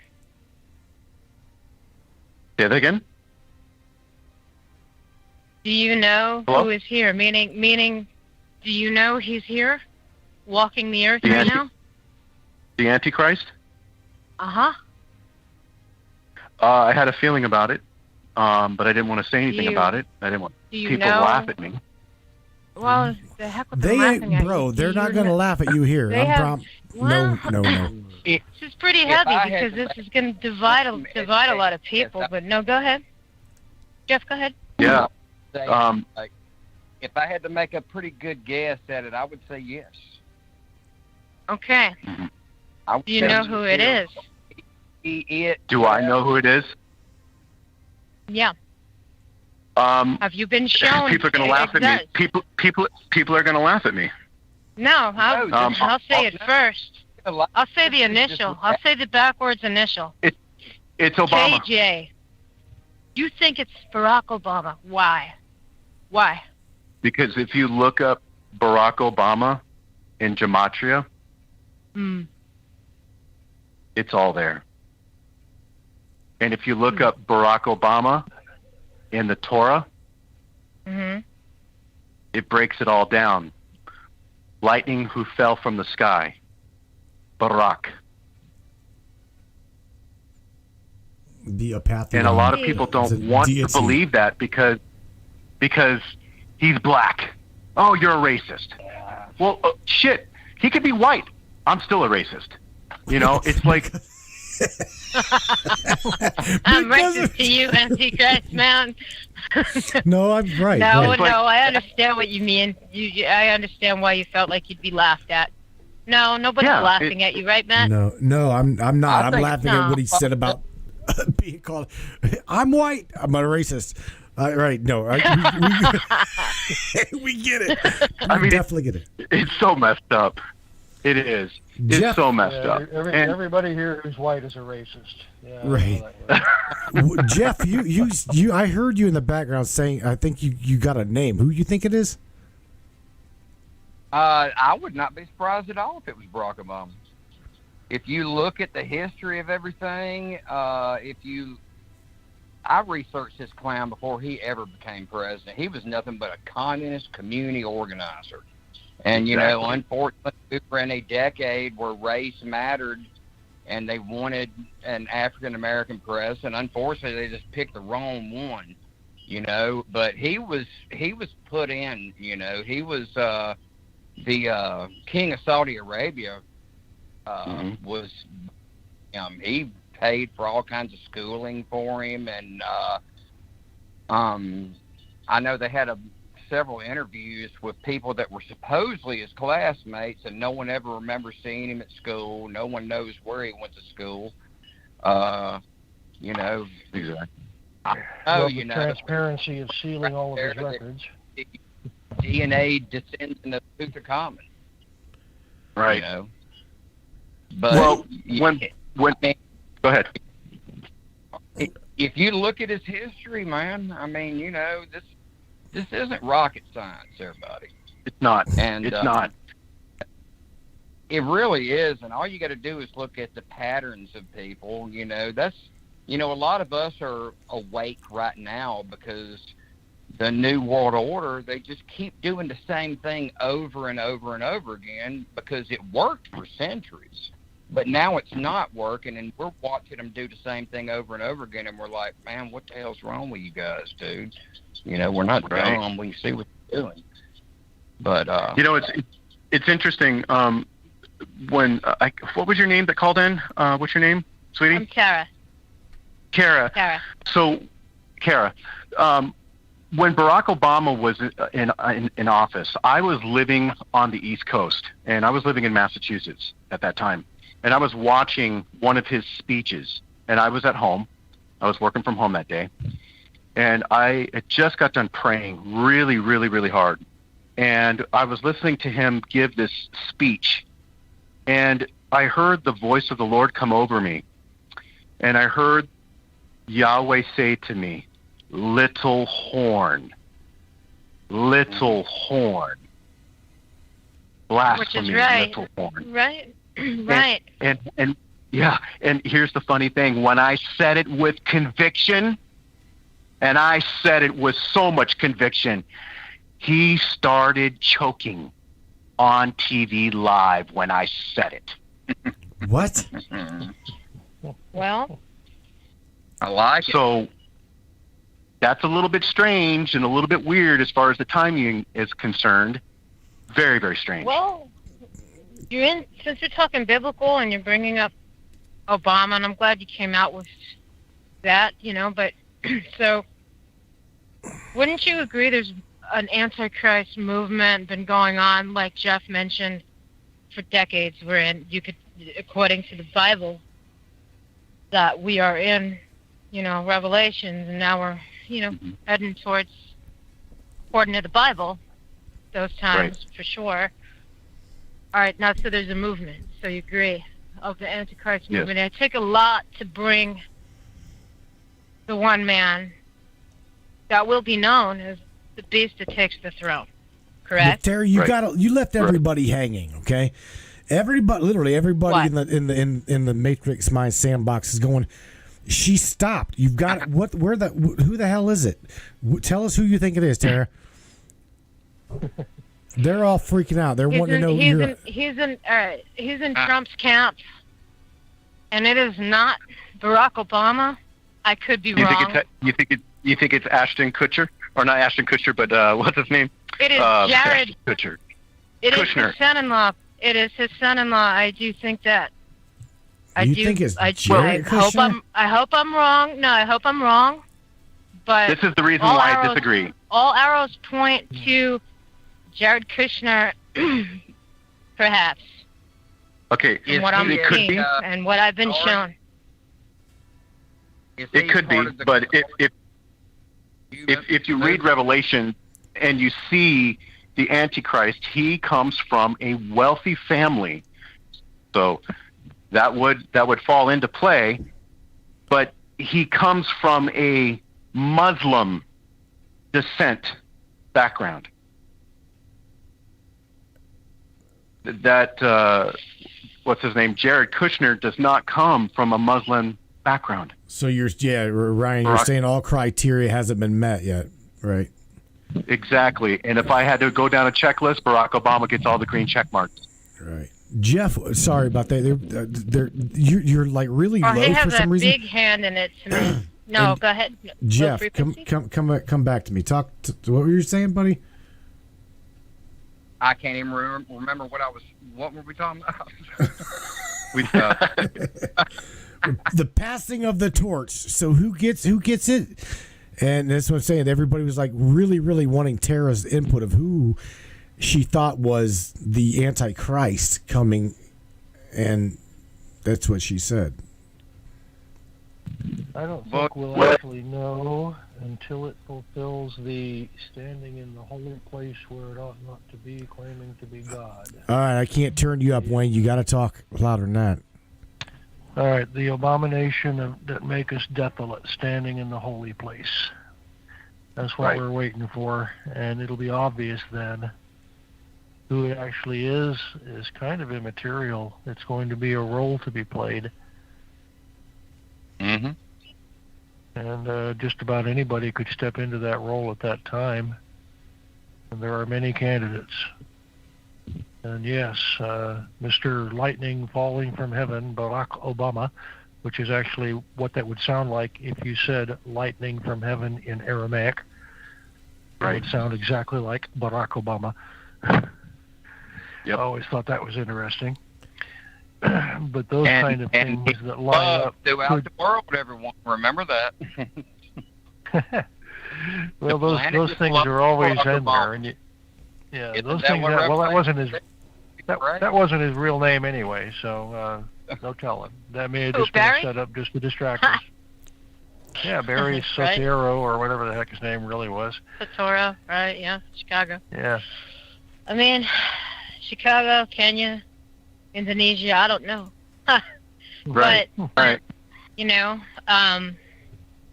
Well, Jesus We'll said see. that I many guess false we'll Christs see. will come. Oh yeah. I seen I know something in his 2000. stepfather had Oh some no, go really ahead. serious connections. The stepfather of Barack Obama. Barack Obama's stepfather had some really serious connections, high-level connections, deep state. Yes. And, I always kind of looked at Obama like he was groomed. And I would imagine the Antichrist being groomed by a group of people. That makes sense to me. They groom everybody. Everybody that goes up the chain very far, they're groomed from a very early age. Just ask Penny about that; she'll tell you all about it. Oh, yeah.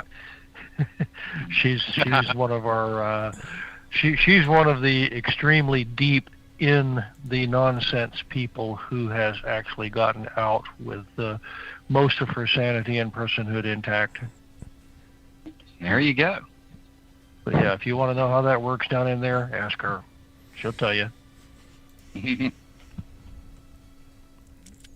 Well, I did see a vision, you guys.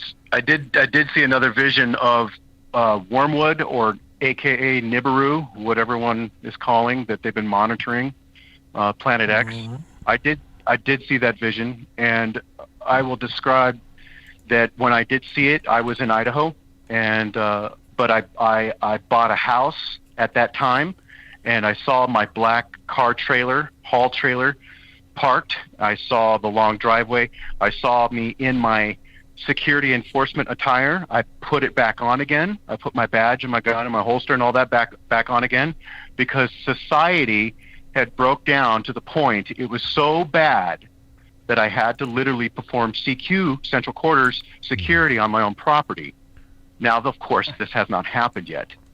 But when I say the year 2025, that's exactly when we're going to see this so-called red planet come up. And when it comes up, oh my God, you guys, it's around 3, maybe 4 in the morning, and I'm walking up and down my driveway, and my back is facing towards the red planet.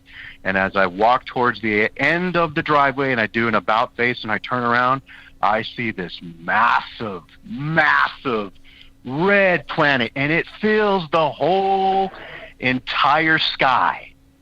And I pulled my .40 caliber out, and I point it up, and I just empty it to try to wake up everybody. And that's the last of the vision. Damn it.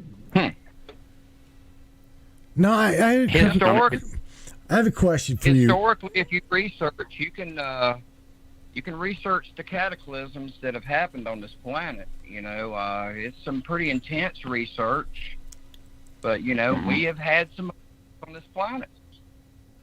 We have. Well, my thoughts on this matter. You know my thoughts on this matter, Matt.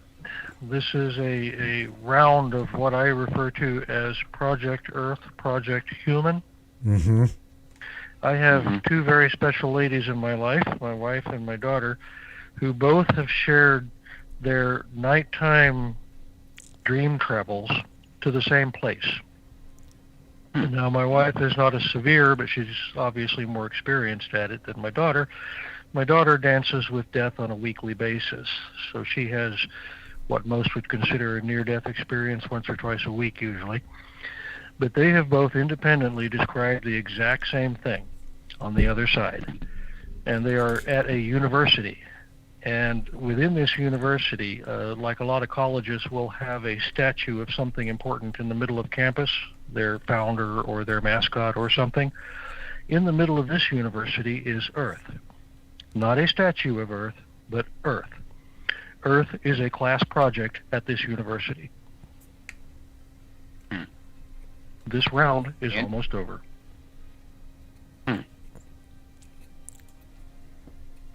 Right. Wow, very interesting. I got a the military thing, it really gets me, and because only reason why is because I've spoke to a couple of them, and then they won't come on the air like really to like talk about it.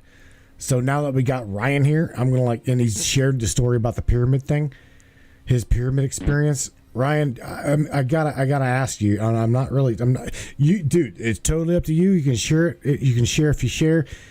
I'm grateful. When it comes to you, now you correct me if I'm wrong. You are active duty yet still, and in the Air Force? No, I'm done. I separated in 2002, just December 2nd. From the Air Force. From the Air Force. Okay. Yep, I was active duty for 5 years, and then I was reserve for 5. All right.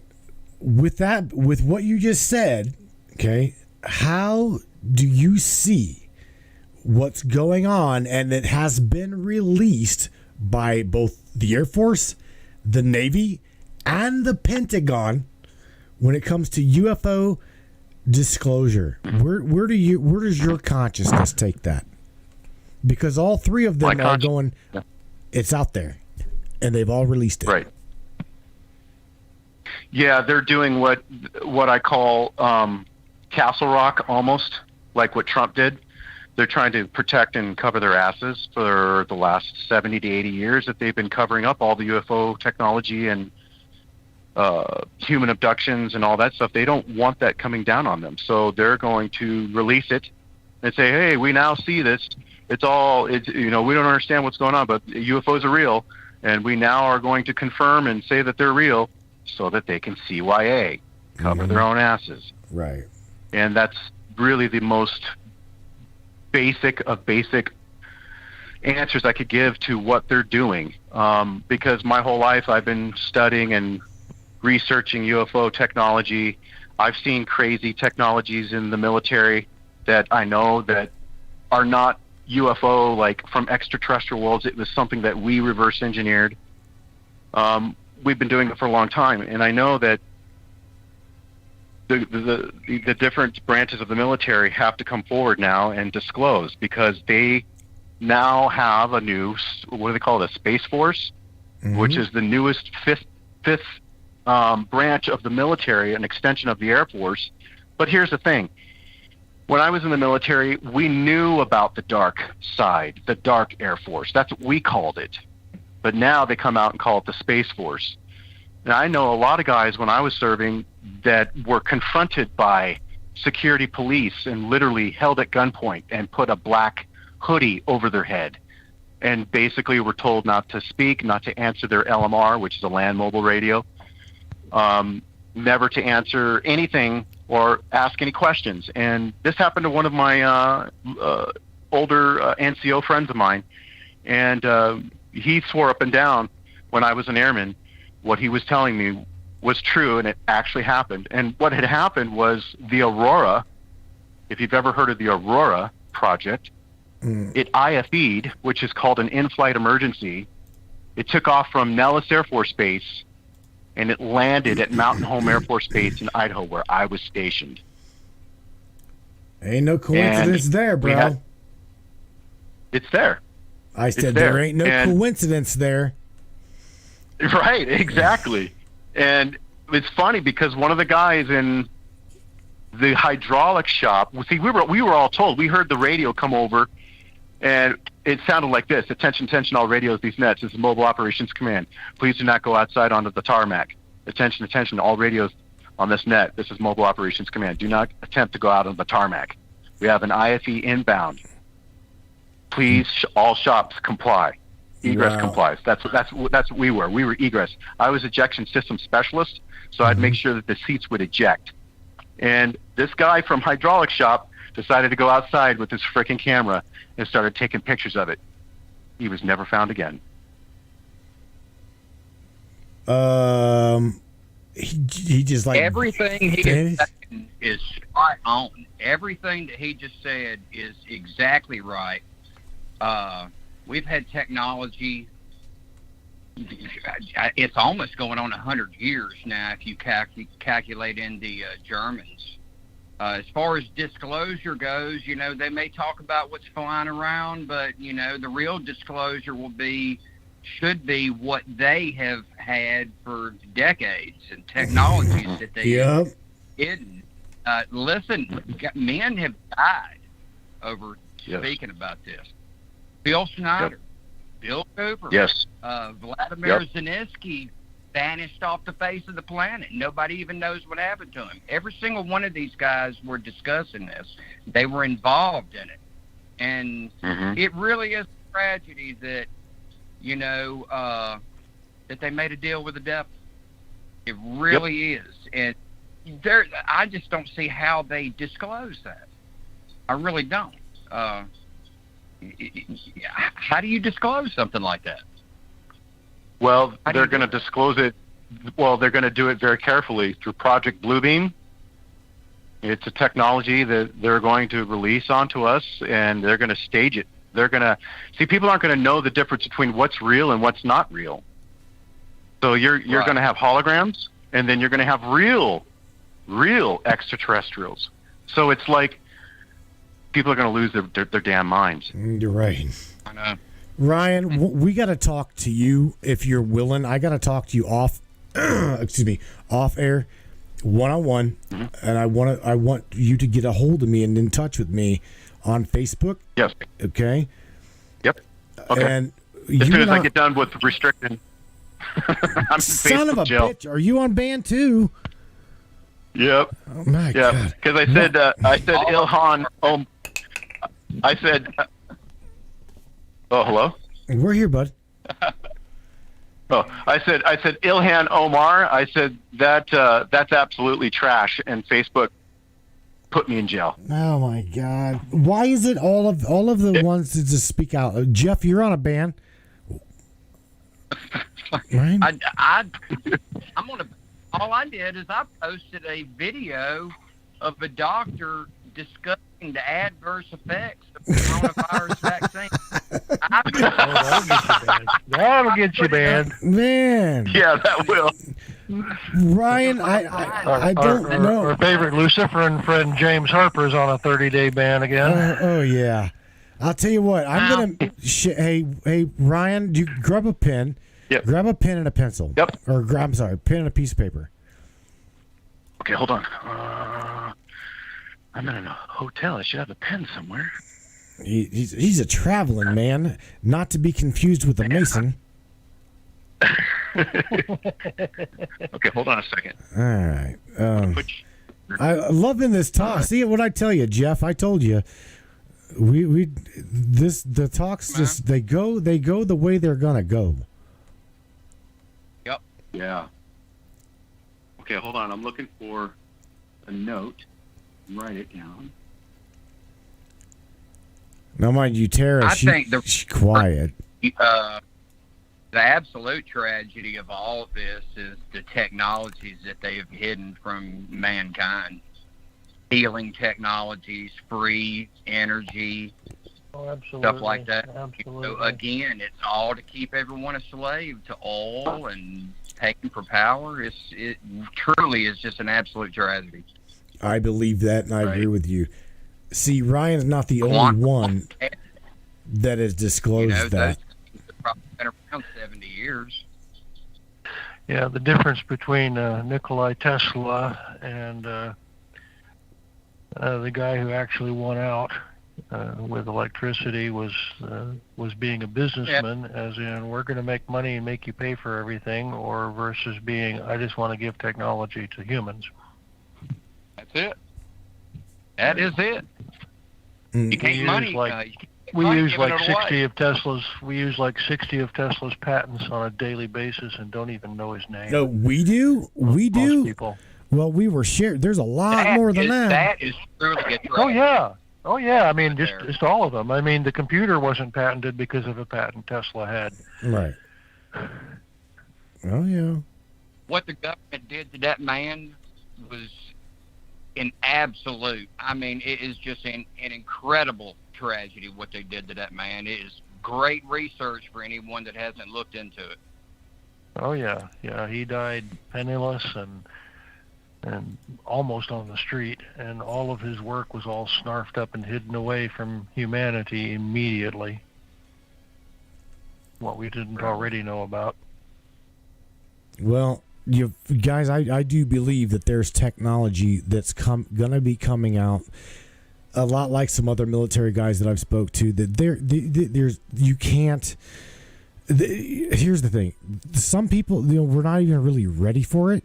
The technology, we may say that we are, but we're not. We're really not. Supposedly there is off-planet technology like the med beds. They're supposedly the med beds aren't coming anytime soon. They're going to be exclusively be rolled out in the next, I don't know, between 7 years, 10 years, something like that. We're going to be slowly introduced into this technology, but beforehand, we as a people have got to be upgraded. That's so what we're told. Okay, now I'm telling you, like, the being themselves have got to be upgraded. So it's just that simple. Right. What they're doing with the technology of the med bed, that's what this vaccine with its nanotechnology is hijacking that technology for evil use. Mm-hmm. Rather than using it for good, which would be obviously a much better deal for humanity in general. Right. Ryan, you got your pen? Yeah, Matthew, I'm ready. Go ahead. All right. I'm going to mute myself here so I don't get bombarded by text messages asking for my cute face number. Are you ready? Yeah, I'm ready. All right. 330.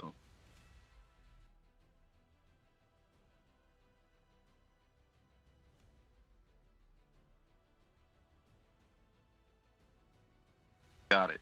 Don't repeat that. Shh, Okay. shh, shh. Okay, all right. No, I got it.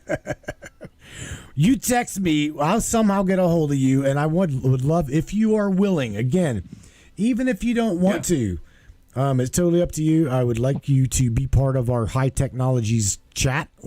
I think, Tara, I found my calendar.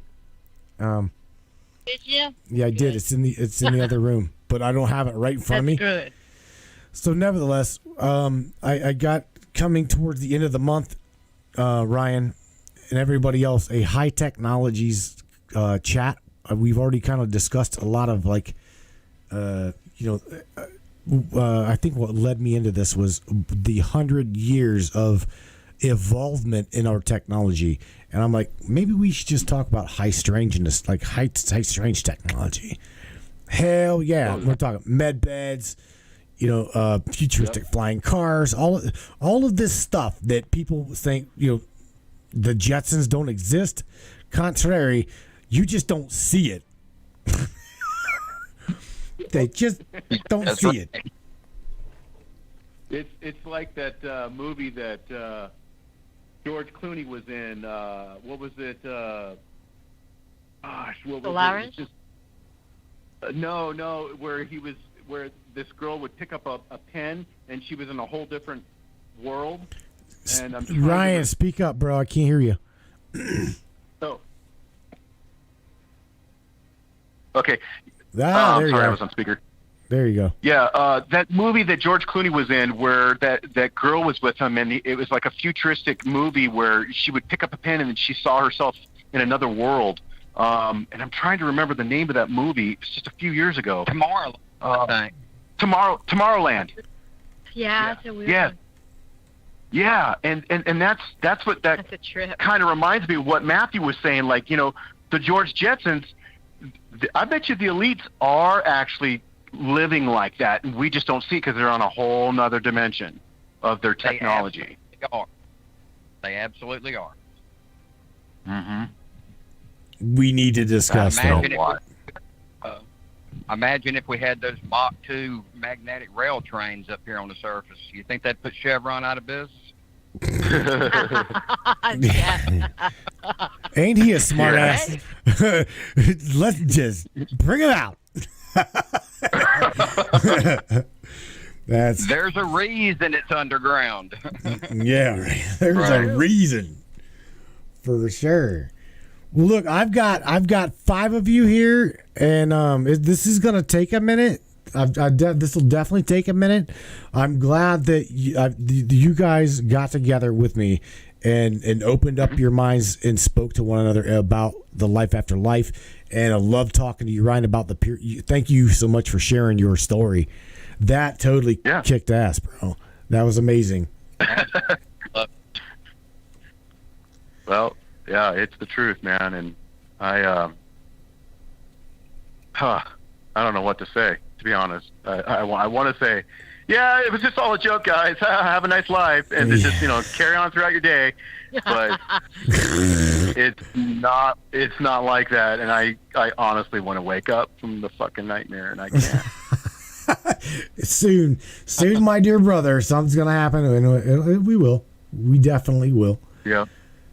What is it they say? What is it they say? We chose to be here at this time.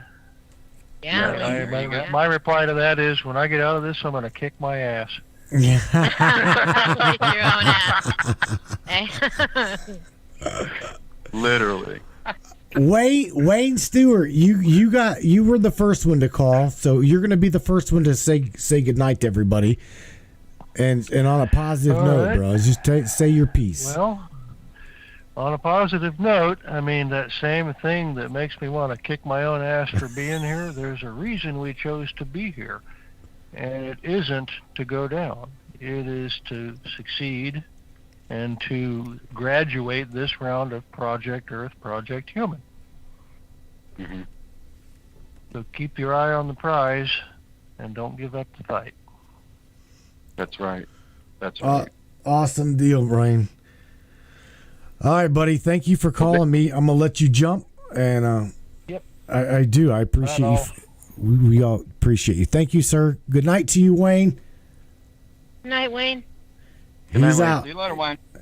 All righty then, Mr. Ryan, you're next. Sir. Nobody comes here to this show without saying something positive to every single one of humanity, because I promise you that we are reaching globally, and people can definitely hear you, tune into you, believes in you, and yeah, man, they you've got their ear. Say something positive. That's awesome. Well, the thing that I want to say with your viewers is that Jesus is in control, and he will always be in control, and God, the Father, is still sitting on the throne, and he will always be sitting on the throne. So never fear. Like Jesus says, if you fear, take comfort in me. Man. Very well said. God bless. Very well said. All right, buddy. Thank you again. You got my digits. Yes. Thank you, Ryan. Yeah, we'll be in touch, bud. Hear me? Thank you again. All right, guys. All right, good night. All right, to you. guys. I'll see you again. Good night. Bye-bye. Bye-bye. Bye. All righty then. Now I don't know. Now I've got my shotgun sister co-host from another the I don't know father of the most. Tara, Jeff. I mean, what do you want to do? And then Jeff. So we got my guest and my shotgun sister. Dude, it's been cool. I really want you to know that it was amazing. Anytime.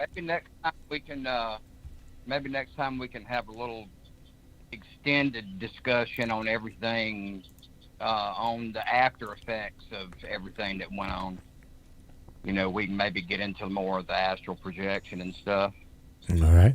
But I will give everyone here, look, I have figured out the key. This is the key. We need to raise the vibration and the frequency of everyone on this planet. Mm-hmm. And the best way to do that is gratitude. Walk up to every person that you see or everyone that you know. Hey, man, how you doing? Hey, Matt, I just want to tell you that I love you, brother. You know, I hope you have a great day. That right there raises people's vibrations and frequency more than anything on this planet. Nothing. Gratitude. And we can all contribute to that. Yes. Absolutely. And not only help others, it helps ourselves. That's something that we can practice. Dude, that's Mr. Andy Cassidy all the way. You know that? We've got a fella that loves the show, and we shout out to you, Mr. Andy Cassidy. This man, Andy. he is, dude, he went from stage 4, what was it, Tara? Kidney? Is it kidney cancer? Liver? Oh, wow. Stage 4 liver cancer to stage 3, and he's primarily telling the doctor, well, you can take me off the records here soon because I'm in it for the long haul. Oh, yeah, dude. He's now down to a stage 3, and we're looking forward to hearing some very positive results for Andy Cassidy. Great. Dude, you know what? For some reason, I don't know. Something's telling me to take this phone call, and I just shut down the lines. Yay or nay, Tara? Scott, yeah, man, go ahead. Yeah, all right. Yay. Indiana, welcome to the Matrix of Minds. What's on your mind? Say hello to Jeff and Miss Tara. Howdy, who I got there? Hey, what's going on, you guys? This is Camacho from South Bend, Indiana. Yeah, come on, John. What's up, bro? What's up, John. brother? I know it was you. Hey, how's it going, Tara? How's it going, all you guys? We're good. John. Right. Oh, man, your guys, tonight has been, wow. It has been on fire with everything. And with, you guys talking about, the Antichrist and everything. And man, like I've told you before, told you again, you got to have that armor of God on, man. That's the only thing that everybody needs to wake up and get that armor of God on. That's because right. you're going to need it. Right. And just hearing with all this tonight, especially with Ryan, man, that was intense. Wasn't it? Oh yeah, dude. I'm looking forward to doing something with Ryan. As long as we just keep him out of trouble. I don't want to. Yeah, You know what I mean? Yeah, that was intense, and he has to get that fire burning. He has to seriously, that's awesome that he's talking about Christ and everything. But man, you got to put that armor. He in the Army, that's even, or in the Air Force, that's even more intense. I mean, put that armor God on and light that fire and just keep it burning. Yeah. Because that's what you're gonna need. I mean, a lot happened to me today, and the devil came at me strong, but that fire was burning, and I just pretty much spit in his face, and I was like, not gonna happen. That's how good. you do it, brother. That's a good thing. That's how you do it. Yeah, I mean, tonight I was at a store, and once again, the whole you don't got a mask on, and mind my own business, and all of a sudden, manager lady busts out of the office little cubicle box of hers and went crazy. And I ain't talking about just someone yell. I'm talking about straight up, if she came behind me yelling, screaming. She straight up lost her shit on you, John. Yeah, and when I turned around and looked her in her face, I knew what it was. And it wasn't the lady. It was what is inside of the lady that's coming at me hard. Mm-hmm. There you go. He's got it. Good job. Yep. Yeah. And I looked right back at that. I looked right in her eyes, and I went. I pretty much made her pucker up her butt cheeks because I went all in. That fire flew out of me, and I let her have it, and I told her, and she lost it. And then after I said what I said, she got so mad. What happened? The devil backed off and walked in that office and slammed the door. Good. That's exactly right. And that's what I'm talking about. Is people need that armor of God on, because I'm telling you, this is, everybody thinks, oh, whatever. No, it's happening. Like Ryan was saying, when he had that vision of his, that whatever, that's coming in 2025. Okay, that what's happening right now is good versus evil is going at a big war right now. Spiritual warfare is real. Yeah. Yes, and the thing is yes, it is gonna come, and when it comes, everybody, I don't care who you are, I don't care what people want to say, everybody in this whole world is gonna see it. There's not gonna be not one person that said, "Oh, I didn't see it," because you're gonna see it. Mm-hmm. So it's like you've got to have that armor of God on, because you're gonna need it. Damn. Everywhere you go, it is everywhere. Everywhere you turn, you're going to be faced with it. Especially you right are. now. We're in major tribulations right now, people. Yep. So you, just like he said, before you go outside, you just arm yourself, and you're in control of how well you arm yourself. You can do it. Yep. And it says in the Bible too, not to fear man, but fear God. So, me personally, I don't fear nothing. I don't worry about nothing. I don't fear nothing. Why is that? Because there's only one person that I'm going to fear, and that's God. I'm not going to fear anyone else. I ain't going to fear the devil. You know what? Bring it. Bro, I just heard in the back of my mind your wife going, "Honey, does my ass look fat in these jeans?" You better fear saying, "No, baby, you look good."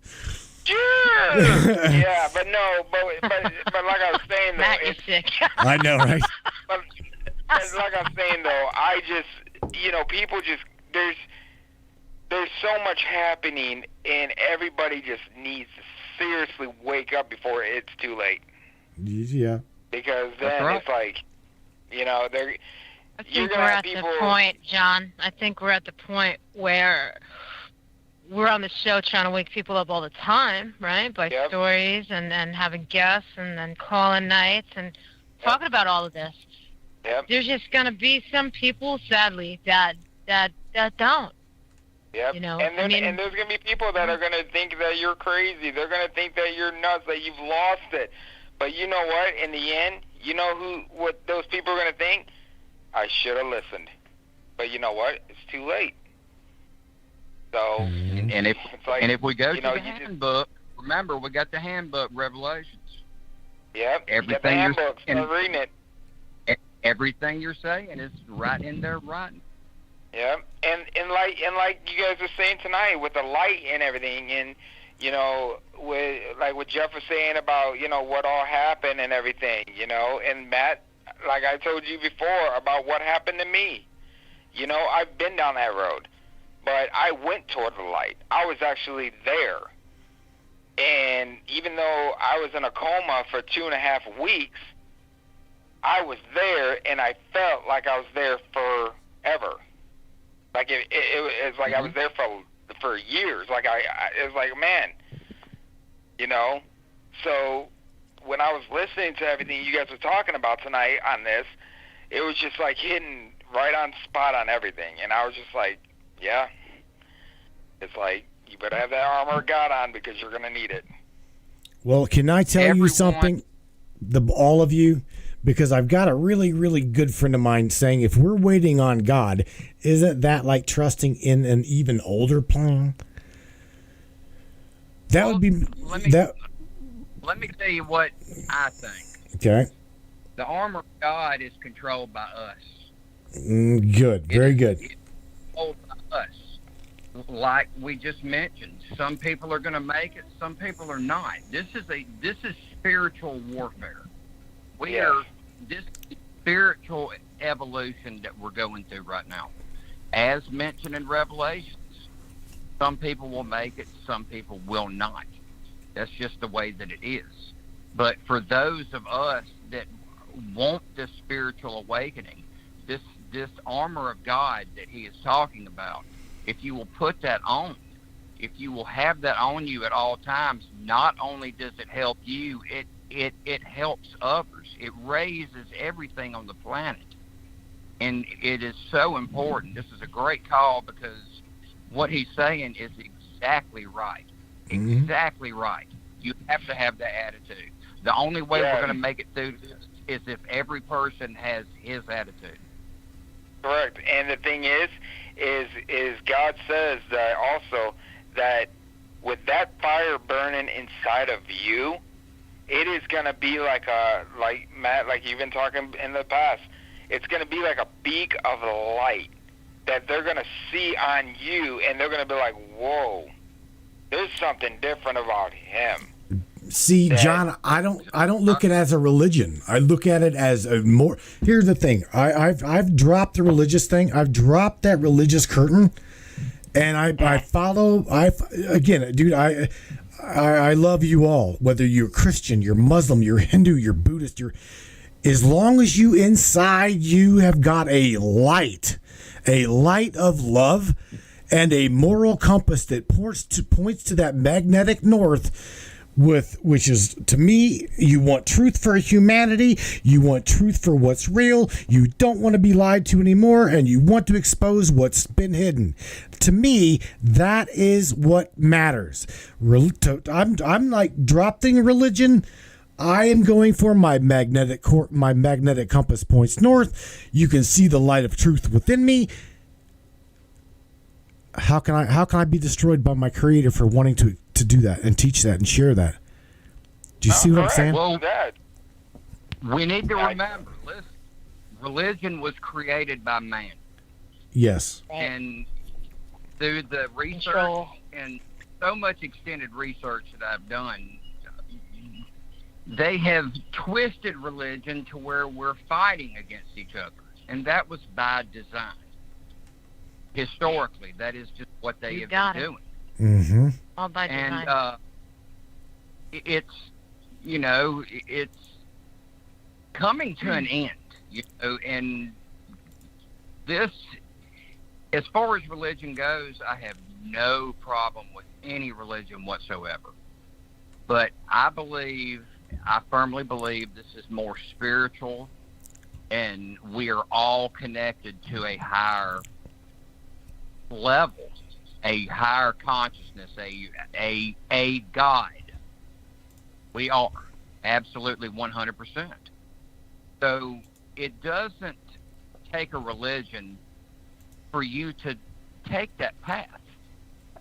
It's all about you making the right choices and doing the right thing and bettering yourself, bettering your community. It's just, when I talked to a friend of mine years ago, we were talking about religion. This is kind of a perfect example. He was a really hardcore Protestant, and he was telling me, "Well, Jeff, you need to do this, and you need to do that because God is kind of a jealous God. He wants you to do this and do that." And I'm sitting there thinking to myself, that don't make any sense to me. It made zero sense. So I think a lot throughout history, they have used religion against us.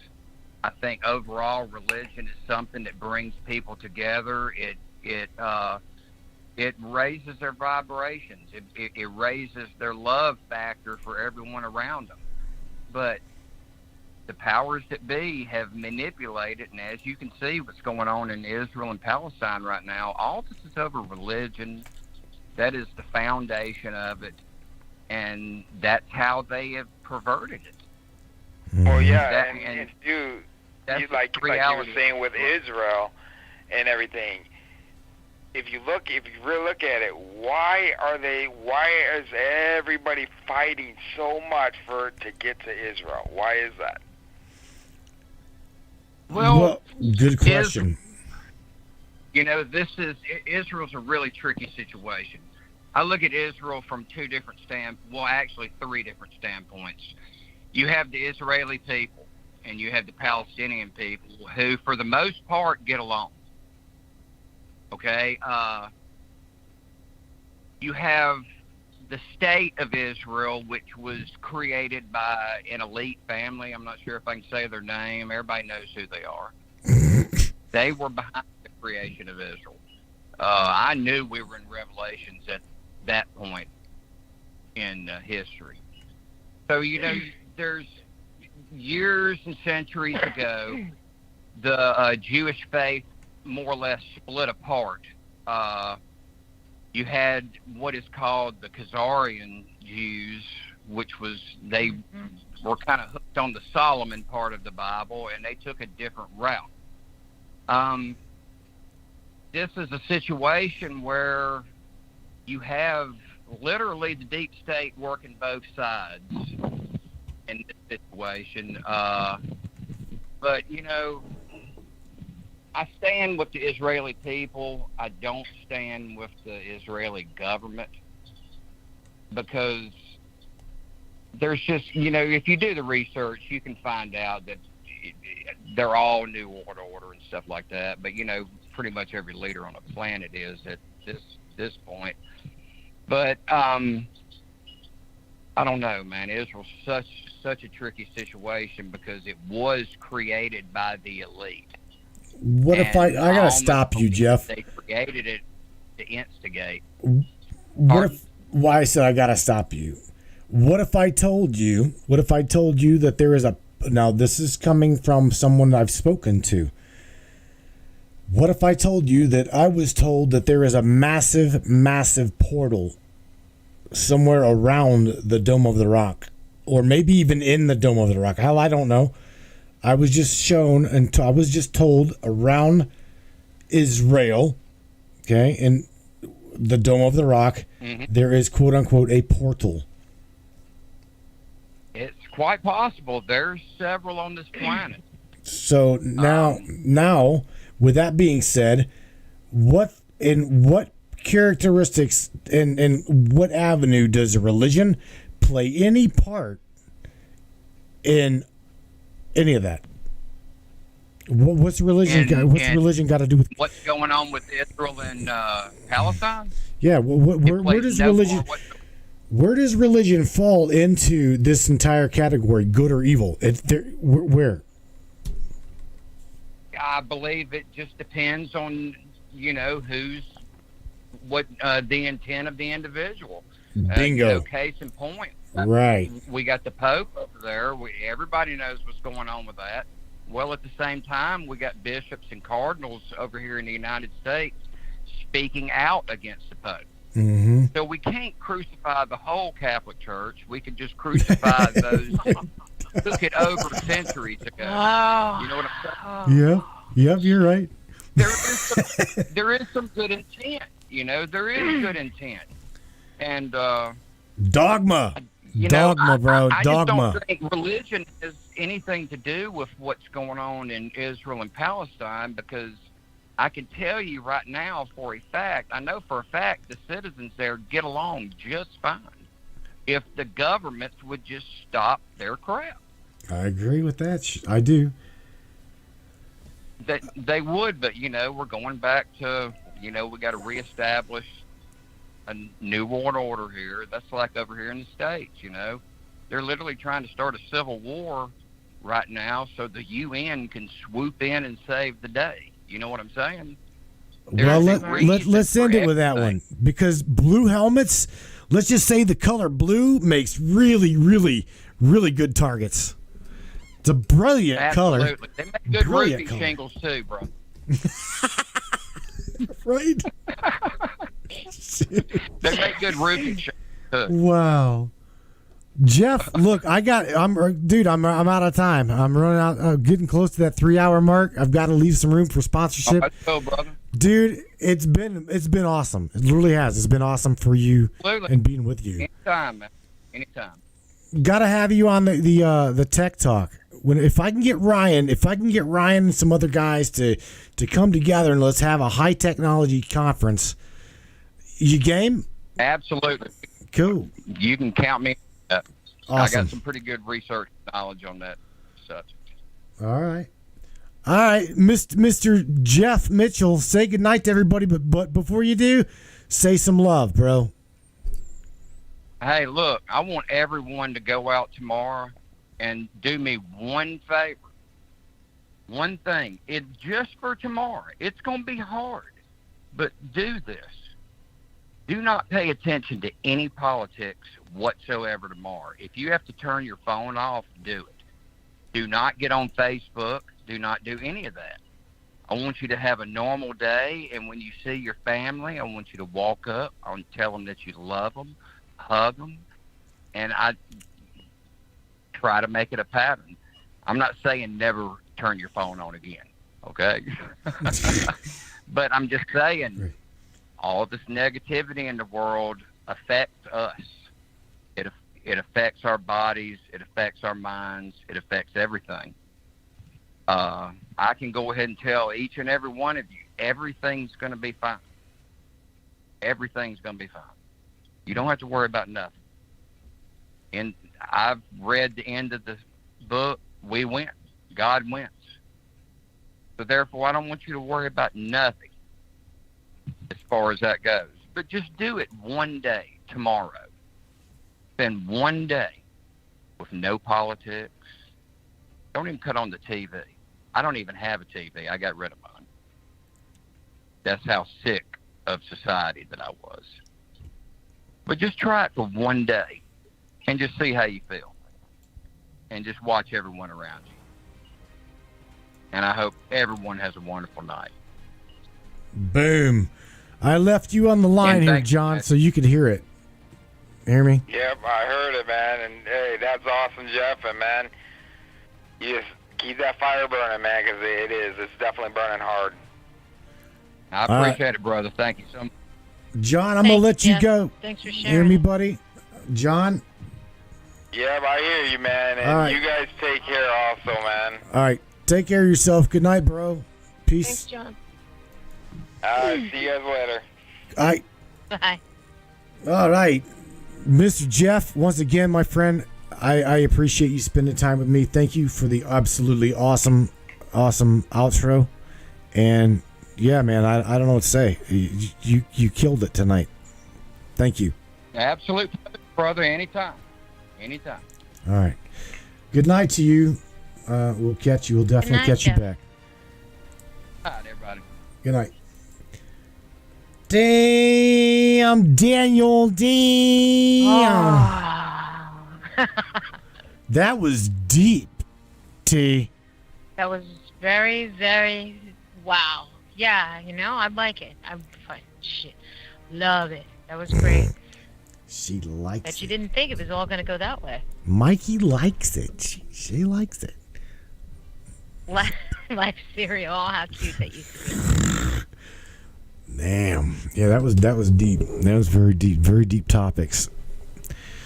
Man, again, Tara, I got to give a shout out to Ryan. Thank you for Mr. Ryan Blake for stepping up and coming out and sharing with me what you shared. We'll talk, bro. Yeah, thank him for sure. I didn't even plan on calling in because you know what I had going on. I do. But the reason I even called in, because I was like, what? Because all the stuff I share with you off air about dates and whatnot. But I want to throw this out there, and I'm going to do this over the weekend for you and everybody listening. I'm going to agree to disagree on who he said. On Obama, and I have a video, and I have to find the video, excuse me. I have to share this real quick. In 2018, I was minding my business, sitting home watching Fox News of all things, and President Trump went to the Middle East. Remember when he put his hand, remember we went to the Saudi kingdom and all that kind of stuff, put his hand on that ball, glowing ball, they all did. Remember that? I do. Okay. Well, there is one point where Jared Kushner and all of them were there, Trump too, went to go sit at this table. Fox News showed it. I couldn't believe my eyes. My TV at the time in that house was like, I don't know, a 55-inch Vizio, right? So I'm standing in my living room. Seriously, I remember what I was doing. I was eating a bowl of cereal. I put the cereal down because I was watching the whole thing. And when I went to go sit at this table, I watched him, his son-in-law, sit at the head of the table. And when he went to go sit at the head of this table with all these dignitaries, and President Trump was there, and Benjamin Netanyahu, all these people, I'm not crazy. You know, I get signs. We all do, right? But I saw this man, his son-in-law, morph. Right on TV, right on live TV, and I was like, what did I just see? And what I seen was, I don't know how else to describe it. It was quick. It was almost as if you ever watched the movie Fight Club with Brad Pitt. Have you ever seen that ever? I don't believe Long time so. ago, maybe? It was an 80 or 90s movie, early 90s. Yeah, the late 90s, but the audience probably seen it, and it's the only thing I can compare it to. There's a part in that movie where they flash Brad Pitt's character in and out, because, you know, whatever with that movie. But my point is, when this happened, live TV, he wasn't him that we see him with the three-piece suit and all that kind of stuff. He looked like, it was a quick flash, it was for seconds, and he looked like a holy man. He had the beard and everything, and he was dressed in all white. He looked like a man of peace. He almost looked like Osama bin Laden. Mm-hmm. That kind of a look, and I'm like going, did I just see that? And they all looked at him, and when he sat down, he was him again with the suit and everything, and I'm like, I just saw that. It was as quick as that weird thing that just we all saw with the Pope, the holographic image. It was as quick as that. It was like a flash, like seconds. But I seen it, and I was like, all right, my eyes ain't playing tricks on me. What was that? This is a trip. And I went off researching, went off on my life, do whatever. But things have come up since that I have shared with you, the Paramount thing and all that kind of stuff off air that we could talk about one night. Maybe we'll make, my whole point is I will look for that clip. I don't know where I'm going to find it because I've seen it on the news. But it's got to be out there because it was on the news, and that was a very big trip that the president did at the time to the Middle East. It was a huge trip.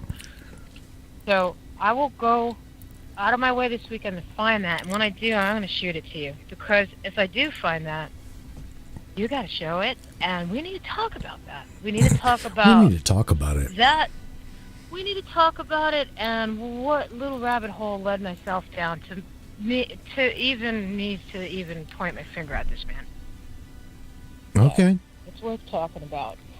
Yeah, it's pretty different, and that's all I had to say. But tonight's show was unbelievable. With what Jeff shared, it's really, so many people have had that experience in all different ways, but it all leads to the same, almost a similar scenario. Am I wrong? No, everybody, or not everybody. You know what? I gotta classify everybody. It's kind of had the same, yeah. They're about the same experience. Plant. I mean, every one Similar. of them. Yes. I mean, I shared with Jeff off air why I was even interested in his story. And he's like, I shared with him my DMT experience. And he's like, whoa, that kind of sounds, I'm going, yeah, it does, doesn't it? I mean, me just being out there hanging out in blackness of space or blackness of something. And, yeah, man, it's like, whoa, just the experiences, dude, it's way too similar. Everybody's, Wayne's, mine, Jeff's, and Right. Miss Reed within the chat. I mean, it's way familiar. Oh, and then Ryan calling in. That was. And Yeah, Ryan's there's no pyramid coincidence. experience. Oh That's yeah, what I'm dude, talking that about. that blew that's my. so you. That was so awesome. Yes, that That was crazy. that was phenomenal. That when we got to talk about that, because there's things that I haven't shared. Like, you just started to even hear me talk about the tip of the iceberg when it comes to this stuff that I know about that pyramid. I mean, and that place. That is a very, very, very, very, very sacred spot. Very sacred spot.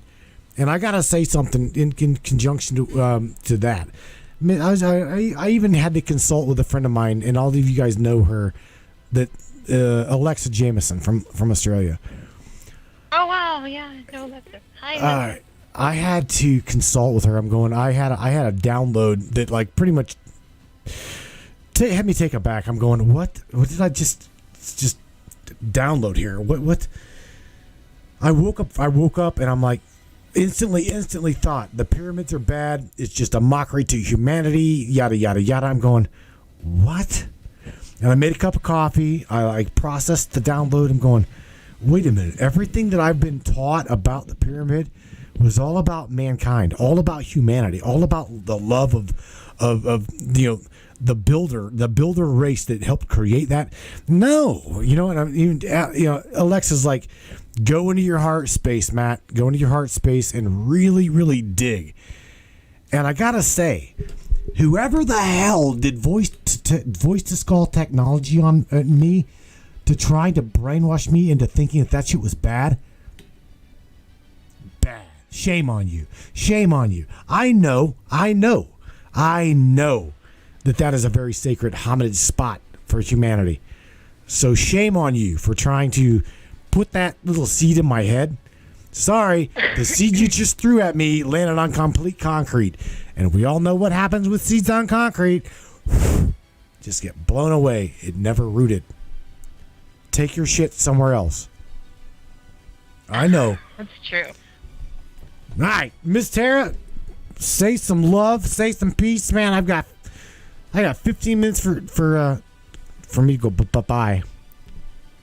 All right. Well, before I say bye to everybody, I was going to tell you on the pyramid thing. Mm-hmm. Talk about it. We should go to Peoria, Illinois, Matt. See what's up with those pyramids. That is the pyramid no one wants to talk about, and I do mean that for real. No one seems to want to talk about that. No, nobody wants to talk. Well, we if we can't get to Egypt right now, we can go to Illinois. We can also There's go. Still pyramids. Yeah. Yes, there is. There is. Something to it. Go figure those ones out for a minute. In comparison with Giza. On a smaller scale. Yeah, of course, but it's a definite idea. I like the idea. I will say, yeah, absolutely. I will say this. My outro is simple. World peace. And we just pray or meditate on that for everything to de-escalate out there. That would be nice for everyone. And another thing I want to say is I love you guys. That's it. That's really it. Oh, she says she loves us, guys. I do. That's sweet. The fam. The fam. These guys kick ass, don't they, Tara? I told you whenever he's going to get involved in this, these kids, they rock. They absolutely rock. Feel the energy. I actually, every single time I log in, it's like I'm in a different place for hours, and I'm like, yes. The energetic field, I can feel it. Everybody's vibing, and everybody's like excited, and everybody's getting their truths out and asking their questions, and juices are flowing, and I love that. So I love all of you. I love you guys back. Well, we love you too, Miss Tara. Thank you for being with me. Chiming in, tell Jeff we appreciate him letting you go for the little time that he did. Absolutely. Cool. All right, I'm gonna blow for your technology. Oh, dude, we gotta have a talk with him this weekend. We gotta tug that chain. See what miracles we could work. That would be a miracle. miracle. Go ahead and go. All right. Hey, miracles do happen. They do. All right, well, I'm not going to let you go as easy. I'm literally going to blow you out of here. You ready? All right, ready? All right. I'm ready. All right, ready. Good night, Miss Tara. Peace out to you. She's out of here. All right, man. Time is now. It's like, yes. Just me, it's just you, everybody. Once again, my guest, Mr. Jeff Mitchell, talked about his life experience after life. Absolutely amazing fellow to talk to. You got to have him back here. We're going to talk about high technology, full of knowledge. Definitely a big digger and a researcher. You guys also heard call in. And yeah, well, Mr. Ryan, we'll be in touch with him too. I do got to say before I leave, I thank each and every one of you guys from the bottom of my heart. You guys are amazing, and this platform continues to grow on a daily basis, literally because of you. It definitely does.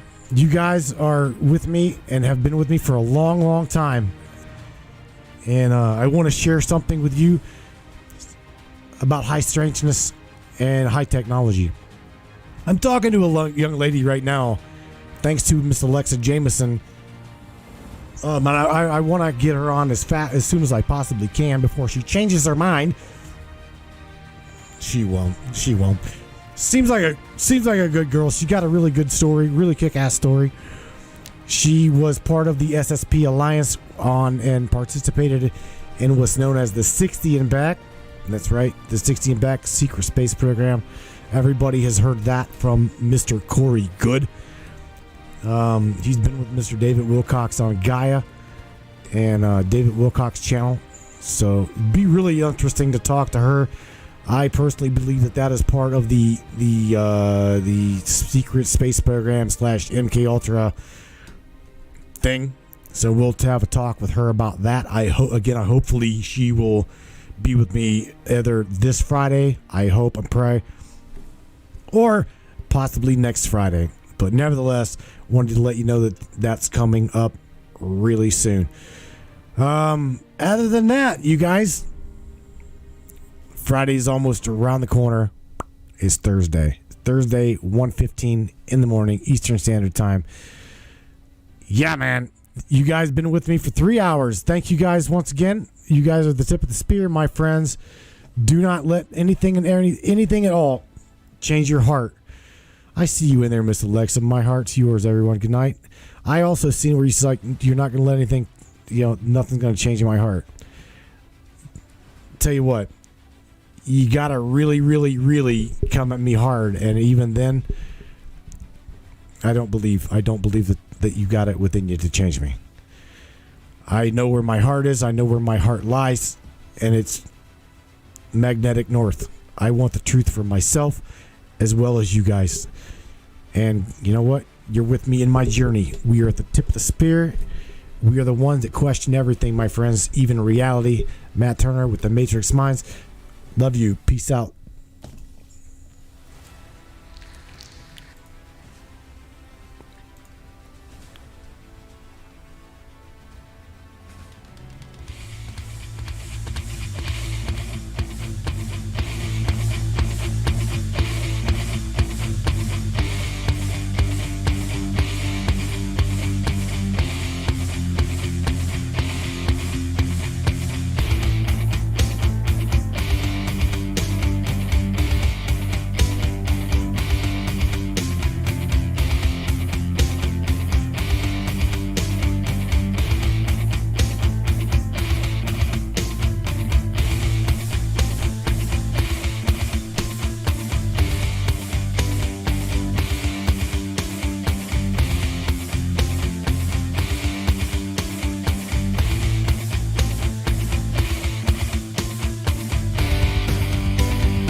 Mr. Andy Cassidy, Miss Tara Bonacci, Miss Jameson, Alexa Jameson, Marnie Slater, every single one of you guys. There's a lot of you guys in here. Oh my God. Mr. Troy Miller, shout out to you, my dear boy. Appreciate every single one of you guys. I really do. Miss Jacqueline Carpenter, see you up in here. Good night to you, my friend. Miss Blanche Taylor, appreciate you too. Every single one of you guys, I love you. Thank you so much for being with me. Thank you for sharing this podcast. Thank you so much for everything that you guys do. The donations, I appreciate them. Without you, the show would not be possible. Miss Jessica McTarsney, love you too. Till then, you guys be safe. God bless you.